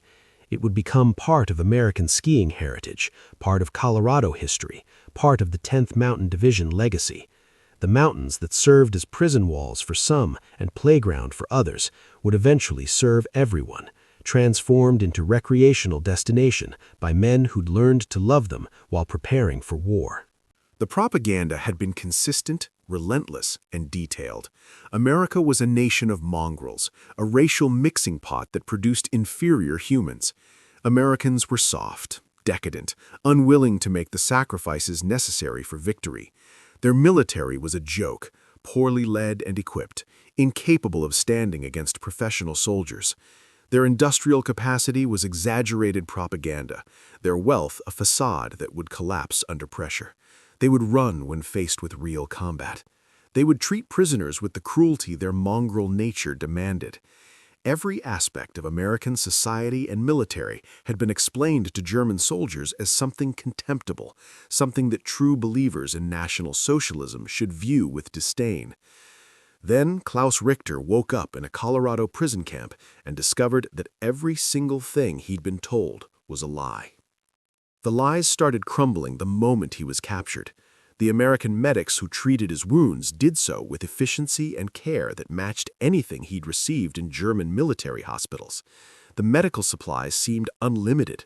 Morphine was administered without hesitation. Bandages were clean and abundant. The medics worked on him not with hostility, but with professional focus, treating a patient rather than punishing an enemy. The evacuation to the field hospital was organized and swift.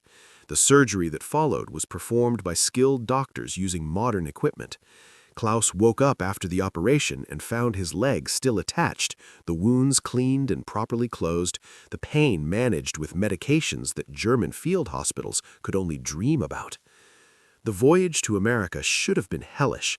Thousands of prisoners packed into the hold of a ship, crossing the Atlantic while U-boats hunted Allied vessels. But the conditions, while uncomfortable, weren't inhumane. The prisoners were fed regularly. They had access to basic sanitation. Guards maintained order without brutality. When the ship docked in America, Klaus got his first look at an American port and couldn't reconcile what he saw with what propaganda had taught him. The scale of the industrial operation was staggering.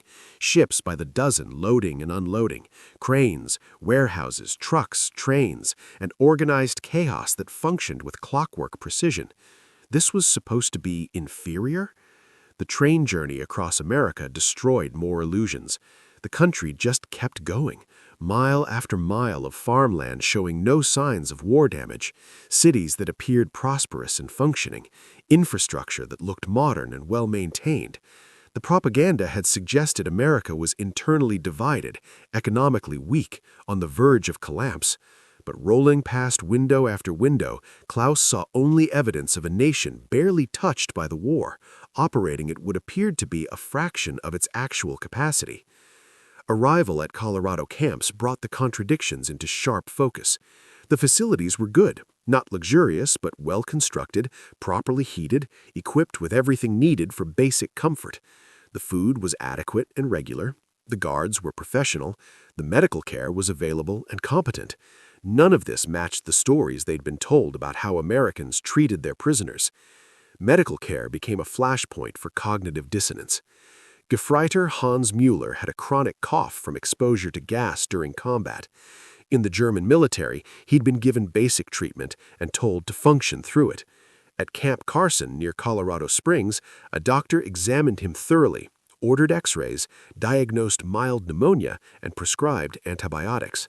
The doctor explained the treatment in careful English, translated by another prisoner, made sure Hans understood how to take the medication, and scheduled a follow-up appointment to verify the infection had cleared. Hans couldn't process this. An American doctor spending 30 minutes examining an enemy prisoner, using expensive x-ray equipment on someone who'd been shooting at Americans weeks earlier, prescribing antibiotics that were rationed and precious.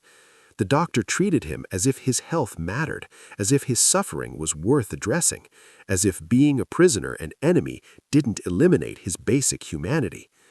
Dental care was another revelation. Feldwebel Otto Fischer had lost 2 teeth to decay at the front, had never received proper dental care because field dentistry wasn't a priority in the German military. At Camp Greeley, a dental officer examined his mouth, winced at the neglect, and laid out a treatment plan. Over several appointments, Otto received fillings, had damaged teeth extracted and replaced with partial dentures, and got instruction on proper oral hygiene. The dentist was friendly, professional, and seemed genuinely concerned about Otto's dental health. He treated a German prisoner with the same care he'd give to anyone in his Ohio practice before the war. "Why?" Otto asked through a translator during one appointment. "Why do you care about a prisoner's teeth?" The doctor looked genuinely puzzled by the question. "Because teeth matter," he said simply. "Because you're going to need them for the rest of your life. Because preventing problems now is easier than fixing them later.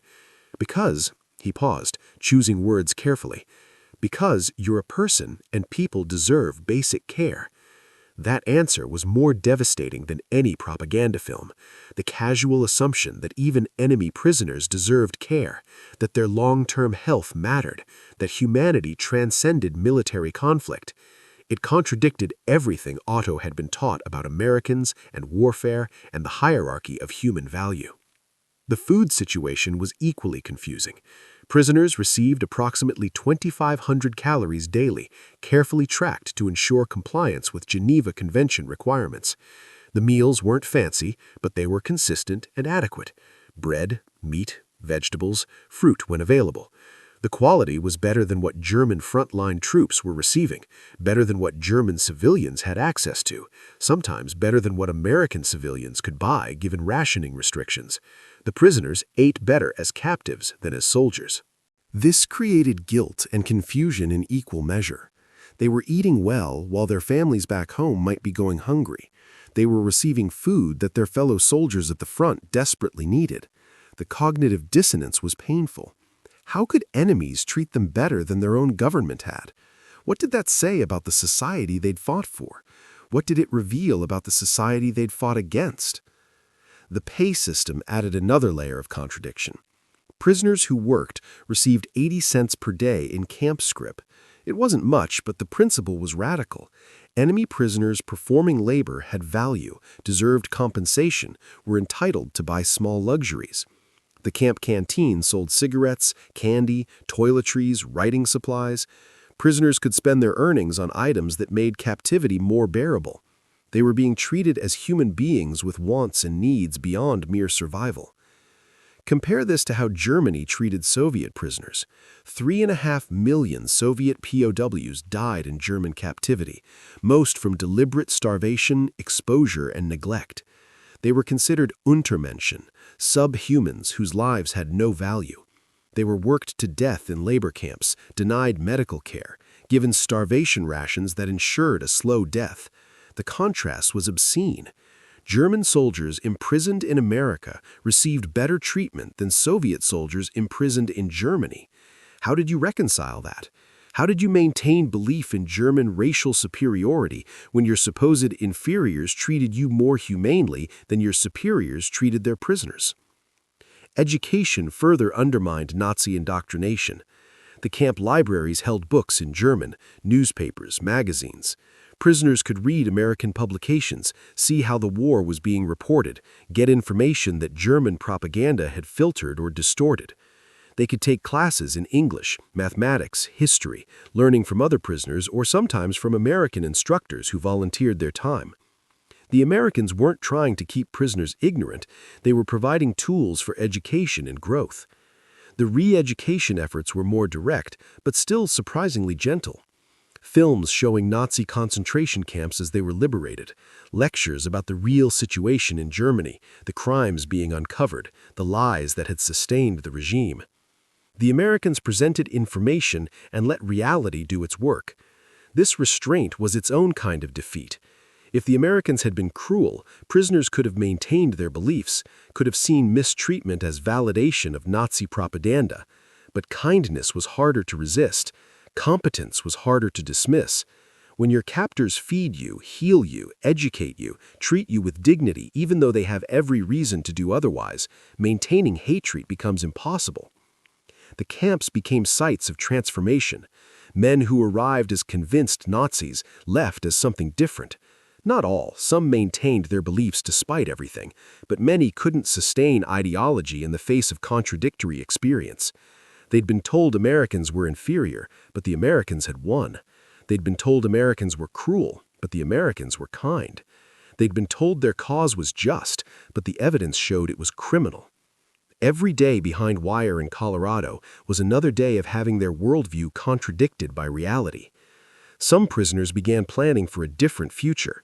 They applied for immigration to the United States, formally requesting permission to stay in the country that had imprisoned them. This was the ultimate repudiation of Nazi ideology, choosing to live among the enemies you'd fought, admitting that their society was better than yours, rejecting your homeland in favor of the nation that defeated it. The American immigration officials who processed these applications asked careful questions about Nazi affiliations, war crimes, true commitment to democratic values. But for prisoners who could demonstrate genuine transformation, who'd renounced their past and wanted a future in America, the door was open. The contradiction was complete.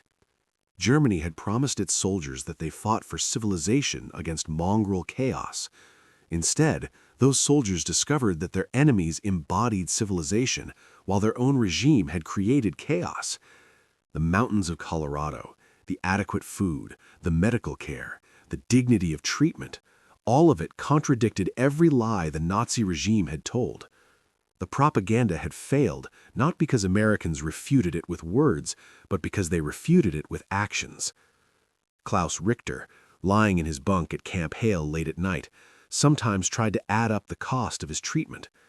The surgery that saved his leg, thousands of dollars in surgical time, anesthesia, medications, nursing care, the physical therapy that restored his mobility, months of professional attention, the dental work, the regular medical checkups, the food, the housing, the education, the simple maintenance of his life as a prisoner.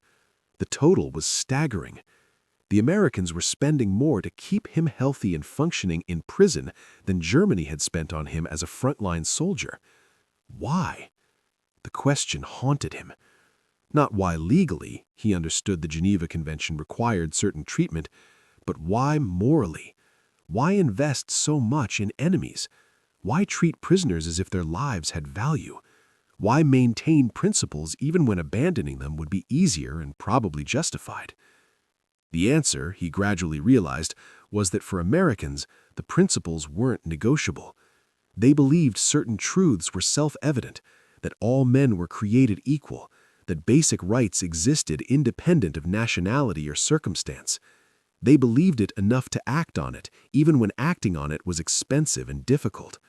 They believed it enough to treat enemy soldiers with dignity, even while fighting their compatriots with lethal force. This was the lie that propaganda had hidden, that democracy worked, that pluralism produced strength rather than weakness, that nations could be both powerful and principled. The prisoners in Colorado were living proof that everything they'd been taught was false. They were witnesses to the failure of their ideology, recipients of the mercy their regime had never shown, beneficiaries of a system they'd tried to destroy. The mountains surrounding the camps stood as silent witnesses to this transformation. They'd been here before humans, would be here after. They didn't care about ideologies or wars or the small dramas of human conflict. But somehow being imprisoned among such magnificence made the transformation easier. The scale of the landscape put human conflicts in perspective. Under skies that spectacular, with peaks that massive dominating every view, maintaining hatred and ideology seemed small and pointless. The prisoners couldn't quite articulate what was happening to them. They knew they were changing, that their beliefs were eroding, that captivity in Colorado was doing something re-education camps could never accomplish. They were learning through experience rather than lecture that their enemies were human, competent, powerful, and kind. That combination was lethal to Nazi ideology. You could maintain beliefs in racial superiority right up until the supposedly inferior race defeated you, imprisoned you, and treated you better than your superiors ever had. Every day behind barbed wire in paradise was another day of having lies exposed. Every meal was evidence of American abundance. Every medical visit was proof of American competence. Every moment of decent treatment was validation of American values. The propaganda had been comprehensive and thorough, but it couldn't survive contact with reality. The prisoners at Camp Hale and throughout Colorado were learning the hardest lesson. They'd been wrong about America, about democracy, about the war, about themselves. The learning was painful, humiliating, necessary, and it was happening not through force or coercion, but through the simple act of being treated as human beings deserve to be treated. This was how you defeat an ideology, not with counter-propaganda, but with lived experience, not with lectures about democracy, but with demonstrations of democratic values, not with cruelty that validates enemy beliefs, but with kindness that contradicts them. The Americans were winning the peace even before winning the war, transforming enemies into potential allies, one prisoner at a time, one day at a time, one contradiction at a time. The mountains watched it all, ancient and indifferent, as men slowly learned to see the world differently. The paradox of the Colorado prison camps was that they were simultaneously very secure and remarkably porous. On paper, the security was impressive. Barbed wire fences, guard towers with searchlights and machine guns, armed patrols with dogs, regular head counts, strict procedures for movement and accountability. In practice, escape would have been relatively easy at many facilities. The disconnect between theoretical security and practical reality created a strange dynamic where prisoners could have fled, but mostly chose not to. Camp Hale sat in isolated mountain terrain at 9,000 feet elevation, surrounded by wilderness in every direction. The nearest significant town was Leadville, about 15 miles south. Aspen was 20 miles north, but separated by mountain passes that could be treacherous. The remoteness was its own kind of security. Where would an escaped prisoner go? How would he survive at this altitude without proper equipment? What was the point of escape when recapture was nearly certain and conditions in camp were better than anything available as a fugitive? The branch camps had even less security. Small work camps scattered across Colorado's agricultural regions often consisted of nothing more than temporary barracks and a handful of guards. Prisoners worked in fields miles from camp, sometimes without direct supervision. The guards were outnumbered and couldn't watch everyone constantly. Security depended more on prisoners' lack of motivation to escape than on physical barriers. At the brush camp north of Greeley, prisoners were allowed to attend Sunday Mass at the local Catholic church without guards. They'd walk into town, attend services with local residents, then walk back to camp. The trust was remarkable. These were enemy soldiers, theoretically dangerous, supposedly indoctrinated with Nazi ideology. But the Americans trusted them to go to church and return. And they did return, every time. The escape wasn't worth it. 3 prisoners from the Fruita camp near Grand Junction did walk away while harvesting sugar beets. They made it about 12 hours before a farm boy spotted them sleeping in a haystack and called authorities. They were apprehended without incident, returned to camp, and spent a few days in the detention facility before returning to regular population. The escape attempt was almost half-hearted, as if they felt obligated to try but had no real commitment to succeeding. 3 other prisoners left the Rocky Mountain Arsenal camp outside Denver to visit the city. They walked to a highway and caught a ride, spent a few hours seeing Denver, then were picked up by a state trooper who noticed them walking along the road looking confused. They hadn't planned an escape. They just wanted to see what Denver looked like, treating their capture as an opportunity for unauthorized tourism rather than permanent flight. The question that puzzled American officials was, why didn't more prisoners try to escape? Security at many camps was minimal. The surrounding terrain offered concealment. The POW network could potentially provide support. Mexico was reachable for determined prisoners. Ships to neutral countries departed regularly from American ports. Escape was possible, yet attempts were rare. The answer was pragmatic. Prisoners calculated the cost-benefit ratio and decided escape wasn't worth it. Where would they go? Back to Germany, which was being destroyed by Allied bombing? To South America, where they'd be poor and stateless? To Mexico, which cooperated with American authorities? Life in the camps was better than likely alternatives. Food was adequate, safety was guaranteed, medical care was available. Escape meant giving up certainty for chaos. The famous exception was Dale Maples' assisted escape from Camp Hale in February 1944. Maple was an American soldier, a pro-Nazi sympathizer who'd somehow ended up in the 620th General Engineering Corps stationed at Camp Hale. The 620th was known as a dumping ground for malcontents, anti-war activists, and suspected Nazi sympathizers.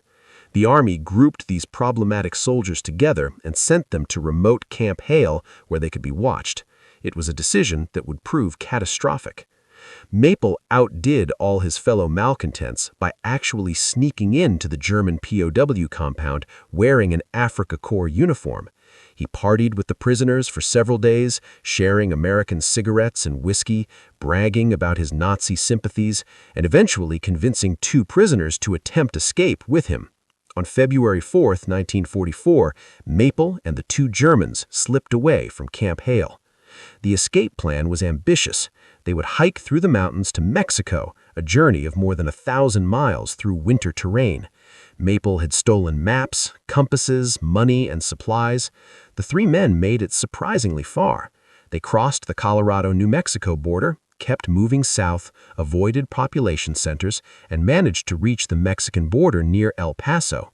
But success was short-lived. A Mexican customs official spotted them trying to cross, suspected something was wrong, and arrested them. The 2 German prisoners were sent to a POW camp in Wyoming. Maple faced court-martial for desertion and aiding the enemy. The trial became international news. An American soldier helping German prisoners escape during wartime? The implications were staggering. Maple was convicted and sentenced to death, though President Franklin Roosevelt later commuted the sentence to life in prison. He was eventually quietly released in 1951 and lived the rest of his life in San Diego, a footnote in history books and a reminder that ideological commitment could transcend national loyalty. The Maple incident led to investigations at Camp Hale. Several other soldiers and 3 Women's Army Corps members were arrested for aiding prisoners or maintaining inappropriate relationships. The entire 620th was investigated. Security procedures were tightened. The German POW compound received additional oversight, but the incident remained anomalous. Most guards maintained professional distance, most prisoners made no escape attempts, and most interactions followed regulations. At Camp Trinidad in southern Colorado, the situation was different but equally revealing. This camp held large numbers of officers, including Afrika Korps veterans who'd been captured in Tunisia. Officers didn't have to work under Geneva Convention rules, so they had abundant free time to organize, plan, and scheme. Trinidad became known for systematic escape attempts. The most elaborate was a tunnel. Prisoners dug systematically, creating a passage that eventually reached 150 feet long, 5 feet high, 30 inches wide. They excavated carefully, disposing of dirt in ways that wouldn't be noticed, shoring up the tunnel with smuggled lumber, planning every detail with German military precision. The tunnel ran to a point 65 feet beyond the searchlight that swept the camp at night. From there, escapees would have a good chance of reaching terrain that offered concealment. The guards eventually discovered the tunnel during a routine inspection. They were impressed despite themselves. The engineering was solid, the planning was sophisticated, and the execution showed remarkable discipline. But the escape never succeeded. All those months of work, all that careful planning, and the tunnel was found before anyone could use it. Why did prisoners at Trinidad try to escape when prisoners elsewhere generally didn't? The answer was partly ideological. Officers were more likely to be committed Nazis, true believers who saw escape as their duty regardless of practical considerations. They also had more time and organizational capacity. Enlisted prisoners were working daily, too tired to plot elaborate escapes. Officers could spend weeks planning, could organize teams, could devote energy to schemes that required patience and coordination. But even at Trinidad, most prisoners didn't try to escape. The camp held 2,500 prisoners at peak capacity. Only a fraction participated in escape attempts. The rest calculated the same cost-benefit ratio and decided imprisonment in Colorado was preferable to whatever alternatives existed. The American guards themselves were often conflicted about their duties. Many had wanted combat postings, chances to fight and prove themselves. Instead, they got assigned to guard duty in Colorado, watching over prisoners who mostly didn't cause problems. The boredom was crushing. Days and nights of watching men who were going nowhere, doing nothing of military importance, stuck in a backwater while the real war happened elsewhere. Some guards developed surprising relationships with prisoners. Language barriers limited conversation, but human connection found ways through. A guard and prisoner might bond over shared love of soccer or comparable backgrounds in farming, or simply the universal experience of being young men far from home. These relationships weren't friendships exactly, but they were more than simple captor-captive dynamics. Other guards maintained strict professional distance. They had been taught that fraternization was forbidden, that prisoners were enemies regardless of current circumstances. These guards did their jobs competently, but without warmth, enforcing regulations and maintaining boundaries. A few guards were openly hostile, seeing prisoners as representatives of evil who deserved only contempt. But actual abuse was rare and quickly punished when discovered. The relative freedom at work camps created its own dynamic. Prisoners working agricultural details might spend entire days in fields with minimal supervision. A single guard watching 20 prisoners spread across acres of sugar beets couldn't maintain constant observation. The prisoners could have overpowered the guard, stolen his weapon, and attempted escape. They didn't. The calculation was always the same. Escape gains nothing. Maintaining status quo preserves current advantages. This dynamic revealed something fundamental about human behavior and incentives. Given adequate treatment, most people choose stability over chaos. The German prisoners weren't natural criminals or hardened ideologues immune to pragmatism. They were ordinary soldiers who'd been captured, who found themselves in surprisingly decent conditions, and who made rational choices based on available information. Escape would mean abandoning certainty for uncertainty, trading adequate conditions for probable hardship, risking death in pursuit of freedom that led nowhere. The Americans seemed to understand this intuitively. They maintained security theater, fences, towers, guards, procedures, while recognizing that the real security came from making captivity tolerable. Happy prisoners don't escape. Well-fed prisoners don't rebel. Prisoners who receive medical care and education and basic human dignity have no incentive to risk everything for uncertain freedom. This was psychological warfare of the most sophisticated kind. Make captivity comfortable enough that escape loses appeal. Treat prisoners well enough that returning to combat becomes unattractive. Demonstrate American values through actions rather than words, showing that democracy produces competence and prosperity that ideology can't match. The Colorado camps were laboratories of conversion, places where Nazi ideology encountered reality and reality won. The irony was perfect. The Germans had pioneered propaganda and psychological manipulation, had used these tools with devastating effectiveness during the 1930s. But the Americans were better at it, not through lies and manipulation, but through simple honesty and decent treatment. Show prisoners that their beliefs are false, that their enemies are competent and humane, that their cause was criminal and defeated. Do this not through coercion, but through lived experience. The result was transformation more complete than any forced re-education could achieve. Standing at a prison camp yard at 9,000 feet of elevation, looking at mountains that filled the sky, German prisoners faced a choice. They could maintain ideological purity and plan escapes into a world that offered no future, or they could accept reality, acknowledge defeat, and begin imagining different possibilities. Most chose acceptance. Most recognized that the war was lost, that their ideology had failed, that clinging to past beliefs served no purpose. The unprecedented freedom within captivity revealed this. When prisoners chose not to escape, even when escape was possible, they were making a statement. They were acknowledging that captivity in Colorado was better than liberty in a defeated Germany.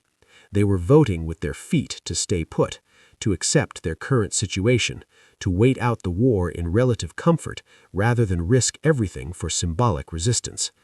This was the deepest kind of defeat, not military, though that was complete, but ideological and psychological.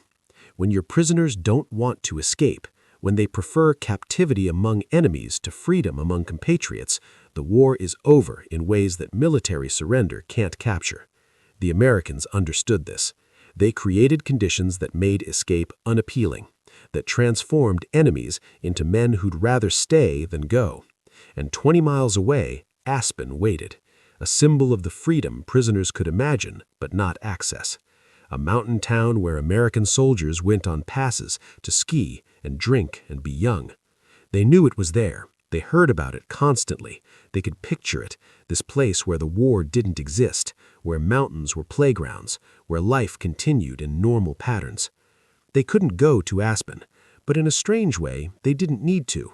The knowledge of its existence was enough. It proved that American life continued beyond the war, that the nation could wage total conflict while maintaining spaces dedicated to pleasure and recreation. This was abundance of the most fundamental kind. America had resources to spare for both warfare and skiing, could train soldiers at Camp Hale while maintaining Aspen as a civilian town, could fight globally while preserving domestic normalcy. This was what made escape pointless. You couldn't escape to something better than what you had. You could only escape to something worse. So most prisoners chose to stay, to accept their captivity, to wait out history to run its course. The freedom within captivity wasn't actual liberty, but it was enough to make real liberty necessary. The barbed wire remained, the guard towers stayed staffed, the regulations were enforced, but increasingly, these were formalities rather than necessities. The real barriers weren't physical, but psychological. The prisoners were held not by force, but by calculation, not by walls, but by recognition that what lay beyond the walls offered nothing worth pursuing. This was how you defeat an army, not just by winning battles, but by making defeat preferable to continued resistance. The Colorado camps achieved this through simple decency, transforming enemies into men who chose imprisonment over escape, who recognized that their captors were better than their commanders, who gradually began imagining futures that didn't include returning to Germany or fighting for lost causes. The mountains watched all of this with geological indifference, as they'd watched human drama for eons. But for the men living beneath those peaks, confined yet free in ways that defied simple categorization, the mountains represented both prison walls and promises of something beyond war. They stood as witnesses to transformation, silent and magnificent, as men learned that sometimes the best choice is to stay put and let the world change around you. The soldiers of the 10th Mountain Division didn't know they were creating the future of American skiing. They thought they were preparing for war, training in brutal conditions to fight German and Italian forces in mountain terrain. They wore 90-pound packs while skiing up 12,000-foot peaks. They practiced climbing frozen waterfalls. They learned to sleep in snow caves at 40 below zero. They pushed their bodies to extremes that seemed sadistic but would prove life-saving in combat. They were becoming America's elite mountain warriors, but they were also, unknowingly, becoming the founding fathers of the American ski industry.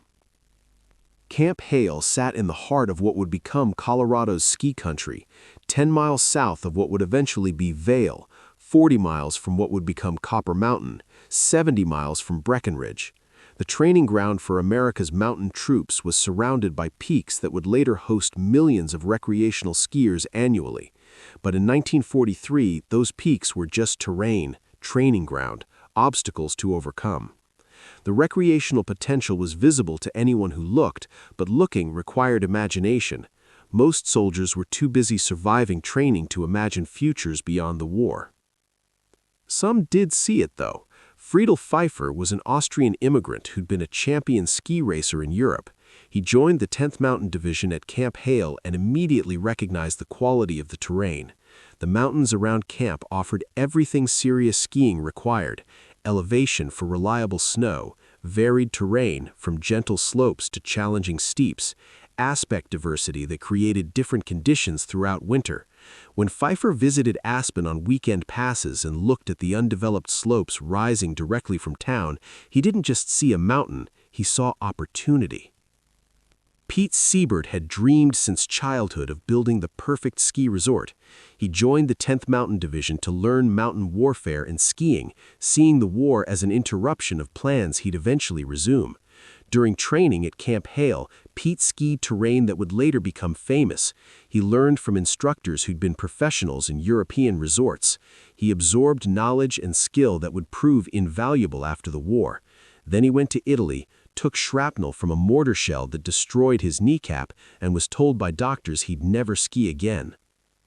Steve Knowlton called himself the first ski bum in Aspen. He trained at Camp Hale, fought in Italy, survived the war, and returned to Colorado with a simple plan: ski as much as possible and worry about everything else later. He competed in the 1948 Olympics, opened a nightclub in Aspen, and helped found Colorado Ski Country USA, the organization that would promote the state's ski industry. His life trajectory embodied what many 10th Mountain veterans would do: return to the mountains, build careers around skiing and outdoor recreation, transform the landscape they'd trained in from military facility to recreational paradise. The 10th Mountain Division's legacy would extend far beyond skiing. They'd develop outdoor equipment, found clothing companies, pioneer new techniques in mountaineering and rescue, establish educational programs that taught wilderness skills to civilians. But skiing would be their most visible contribution. Over 60 ski resorts across America trace their founding or significant development to 10th Mountain veterans. Aspen, Vail, Arapahoe Basin in Colorado, Heavenly Valley in California, Sugarbush in Vermont, resorts across the country built by men who learned their skills at Camp Hale. The prisoners watching training at Camp Hale in 1943 and 1944 had no idea they were witnessing the birth of an industry. They saw soldiers practicing mountain warfare. They saw equipment and techniques being refined. They saw Americans training to fight in terrain that might be in Italy or France or Germany itself. The military purpose was clear. The recreational future was invisible. But they did notice the skiing. German soldiers were familiar with skiing as transportation and military tool. Alpine troops in the Wehrmacht used skis for winter operations, but the emphasis was different. German military skiing was about moving efficiently through snow-covered terrain. American military skiing incorporated technique from European recreational skiing, combining military utility with athletic skill that seemed excessive for purely practical purposes. The prisoners watched 10th Mountain soldiers practice on the slopes above Camp Hale. They saw men skiing with full packs and rifles, maintaining tactical formations, maneuvering through difficult terrain. But they also saw the joy. American soldiers clearly enjoyed skiing even when doing it in challenging conditions. They'd race each other down slopes, compete informally, treat the physical challenge as something fun rather than purely functional. This attitude was foreign to German military culture, where military activities were serious business without room for enjoyment. Some prisoners had been skiers before the war. They recognized good technique when they saw it. The American soldiers were being taught by European immigrants, many of whom had been professional instructors or racers. The technical quality was high. The soldiers learned proper form, efficient movement, safety procedures. They weren't just being trained to move through mountains. They were being trained to ski well, to handle terrain with confidence and skill. The equipment was notable too. The Army was developing specialized gear, skis with metal edges for better control, bindings that released to prevent injury, boots designed for both skiing and hiking. The technological development was systematic and well-funded. America was applying industrial and engineering expertise to create equipment that would give soldiers advantages in mountain warfare. That same equipment would later revolutionize recreational skiing. The prisoners heard soldiers talk about after the war, about coming back to these mountains to ski for fun, about starting ski schools or resorts, about turning their military skills into civilian careers. These conversations revealed something important. American soldiers expected to survive the war and have futures. They planned beyond military service, imagining lives that would incorporate the skills they were learning. German soldiers, by 1943, mostly didn't have that luxury. Survival seemed unlikely, futures unimaginable. The war had consumed everything. The training exercises themselves were legendary for difficulty. The D-series operations in winter 1944 pushed soldiers to their limits. They'd ski from Camp Hale to Tennessee Pass, continue through brutal terrain, climb peaks over 12,000 feet, ski down steep slopes in the dark, sleep in snow caves, and repeat the process day after day. The exercises were designed to create soldiers who could function in conditions that would incapacitate normal troops. Success rates were high, but not absolute. Some soldiers couldn't handle the altitude, the cold, the physical demands. They washed out, transferred to other units, admitted that mountain warfare wasn't for them. The prisoners watched these exercises from a distance, seeing American soldiers pushed harder than most German training regiments would demand. The contrast was interesting. The Americans volunteered for this elite unit, requested assignment to Camp Hale, wanted to be mountain troops. German soldiers were assigned according to military needs without much input. The volunteer nature of the 10th Mountain Division created different dynamics. These men chose difficult training, embraced the challenge, and generally didn't complain about conditions that were objectively miserable. When the 10th Mountain Division finally deployed to Italy in January 1945, they were as prepared as soldiers could be for mountain warfare. They'd trained at altitude, in cold, on terrain that matched what they'd face in combat. The Battle of Riva Ridge on February 18, 1945, proved their worth. German forces held positions on a ridge with sheer cliffs on the approach, believing the position was impregnable. The Americans climbed those cliffs at night, in fog, carrying full combat loads. They achieved complete surprise, took the ridge, and held it despite counterattacks. The training at Camp Hale made it possible. The prisoners at Camp Hale in early 1945 heard news of the Italian offensive. They heard that the mountain troops trained around them were fighting, were successful, were defeating German positions that had been considered unassailable. The news was sobering. These American ski soldiers weren't just recreational skiers playing at warfare. They were legitimate combat troops who could fight and win in the most challenging terrain. After the war, the transformation began. Friedel Pfeiffer moved to Aspen in fall 1945. He'd been seriously wounded in Italy, taking a chest wound that nearly killed him, but he recovered and returned to the mountains that had captured his imagination. He helped develop Aspen Ski School, bringing European instruction techniques to America, teaching thousands of people how to ski properly. His influence on American skiing was enormous. Pete Siebert defied doctors who said he'd never ski again. Through years of surgery and rehabilitation, he rebuilt his leg and returned to the slopes. He worked ski patrol at Aspen, competed occasionally, and kept searching for the perfect location for his dream resort. In 1957, he explored the area near Camp Hale and climbed Vail Mountain. Looking at the terrain, he saw what he'd been searching for. Vail Ski Resort opened in 1962, just 20 years after soldiers trained in the same area. Pete named one run Riva Ridge to honor the battle where the 10th Mountain Division proved itself. Dozens of other veterans followed similar paths. They started ski schools, opened equipment shops, founded resorts, designed ski lifts, pioneered new techniques. They brought knowledge gained from European instructors and refined through military training to create an American ski industry that would eventually surpass European resorts in scale and accessibility. The mountains they'd climbed carrying 90-pound packs became mountains they'd descend on skis, guiding paying customers, teaching proper technique, building careers that combined passion with livelihood.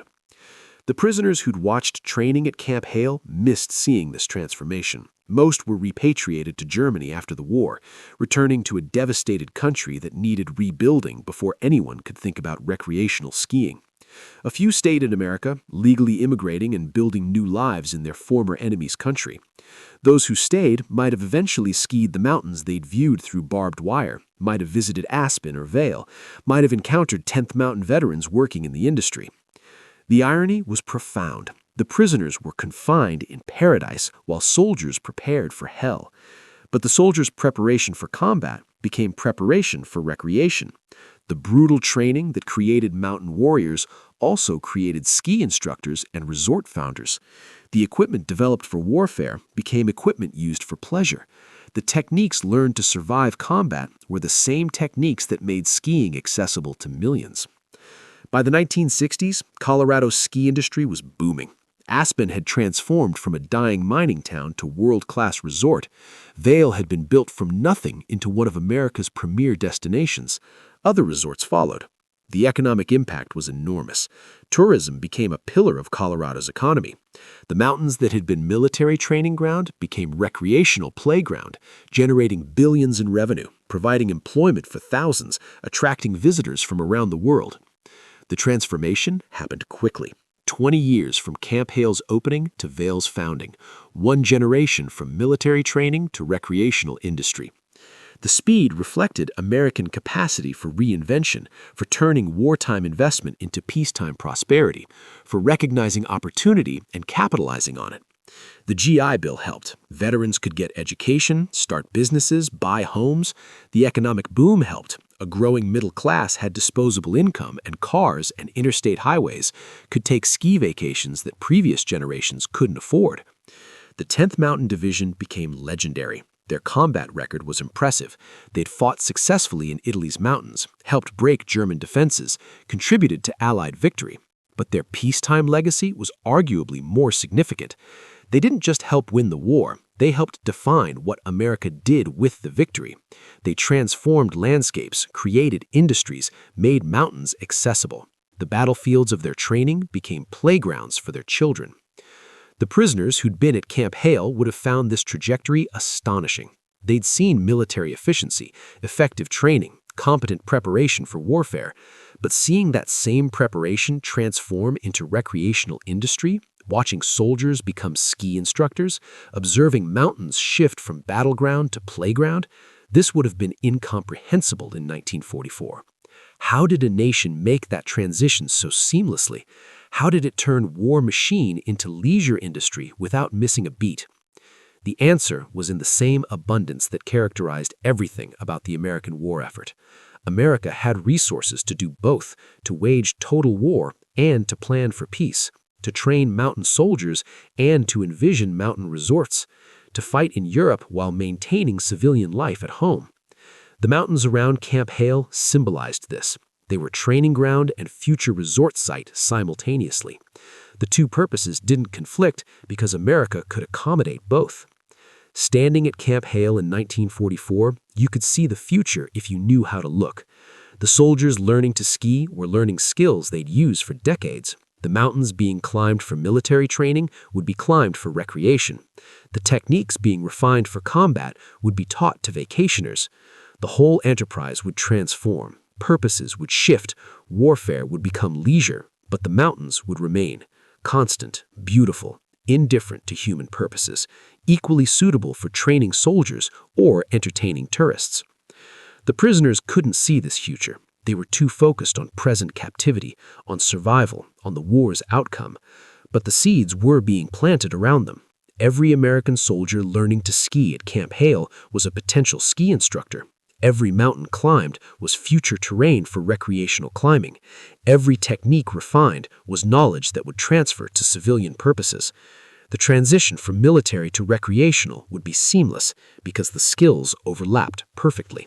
By the time the prisoners went home or chose to stay in America, by the time they'd processed their experiences and started building post-war lives, the transformation was underway. The Camp Hale they'd known was being dismantled. The buildings were sold or moved. The land was returning to its natural state. But 20 miles away, Aspen was booming. And 40 miles away, the terrain that would become Vail was being surveyed by men who'd trained at Camp Hale and saw opportunity in its slopes.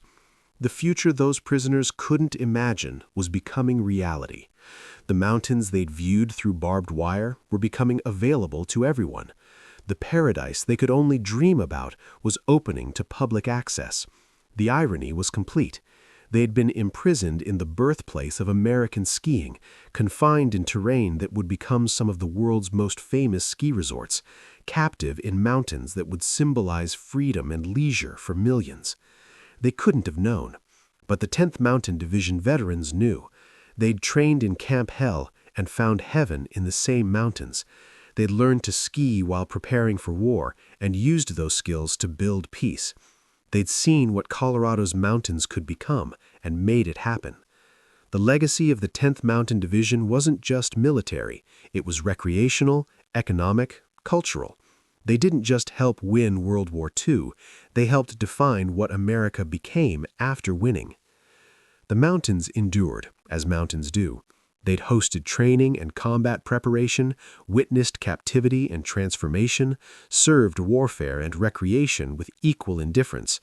They were there before the war, during the war, after the war, and they'd be there long after everyone who'd known them during the 1940s was gone.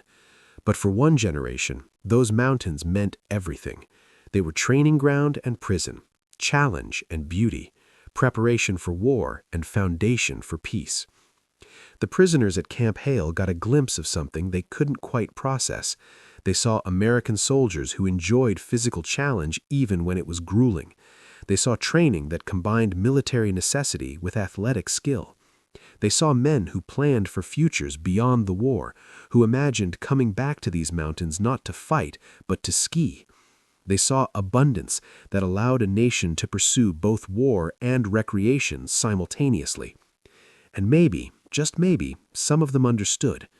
Maybe, standing in the prison yard, watching soldiers ski down slopes with apparent joy despite harsh conditions, seeing mountains that were both beautiful and brutal, hearing talk of post-war plans in ski resorts, some prisoners glimpsed the future, glimpsed what these mountains would become, glimpsed how the same terrain that trained warriors would entertain vacationers, glimpsed the transformation that was already beginning, invisible but inevitable. They were witnessing history, not just military history, but cultural transformation, the birth of an industry, the beginning of a movement that would make mountains accessible, that would create skiing as mass recreation, that would transform the American West. They couldn't have articulated it, but they were there, watching, as the future took shape in the form of soldiers on skis, climbing peaks and descending slopes, learning skills that would build industries and define landscapes. The mountains kept their secrets. They didn't announce their future purpose. They simply stood there, magnificent and indifferent, serving whatever purposes humans assigned them. Training ground, prison backdrop, future ski resort, all at once. The prisoners saw mountains as prison walls. The soldiers saw them as training terrain. A few visionaries saw them as recreational paradise. All were right. All were partial truths. The mountains were all these things, and none of them were simply mountains that humans would use and transform and interpret according to their needs and circumstances. But the transformation was real, and when it was complete, when Aspen and Vail and dozens of other resorts were thriving, when millions of Americans were skiing mountains that soldiers had climbed with 90-pound packs, when the 10th Mountain Division's legacy was measured not just in battles won, but in industries created, the prisoners' role would be a footnote. They'd been there, watching, confined but witnessing, unable to participate, but present at creation. History is like that sometimes. You can be in the room where it happens without knowing what's happening. The prisoners at Camp Hale were in the room. They saw the 10th Mountain Division training. They heard soldiers talking about Aspen. They witnessed the preparation that would lead to transformation. But they couldn't know. They were too focused on their own captivity to see the larger patterns, too concerned with immediate survival to glimpse long-term trajectories. The mountains saw it all. They watched soldiers train and prisoners work and futures being created. They stood witness to transformation, silent and magnificent, as one era ended and another began. The war would end, the prisoners would leave, the camp would be dismantled, but the mountains would remain. And on those mountains, veterans of the 10th Mountain Division would build something lasting, something that honored their training while transcending it, something that turned warfare into recreation, military into civilian, combat training into peaceful pursuit. This was the future the prisoners couldn't imagine, but it was coming, building in those mountains, taking shape through the work of veterans who learned to love peaks they'd climbed in brutal training. The irony was perfect. The prisoners were confined in the birthplace of American skiing, watching soldiers prepare for war and unknowingly prepare for peace. They were present at the creation, but couldn't see what was being created. The mountains knew. Or rather, they didn't know or care. They were just mountains. But they would serve both purposes, prison wall and playground, training ground and resort, because mountains are what humans make of them. And Americans would make these mountains into something the prisoners in 1944 couldn't imagine, a destination where millions would come not to fight or be confined, but simply to enjoy being alive in high places, under clear skies, sliding down snow on boards, feeling what those soldiers felt during training, that combination of physical challenge and mountain beauty that makes you glad to be human.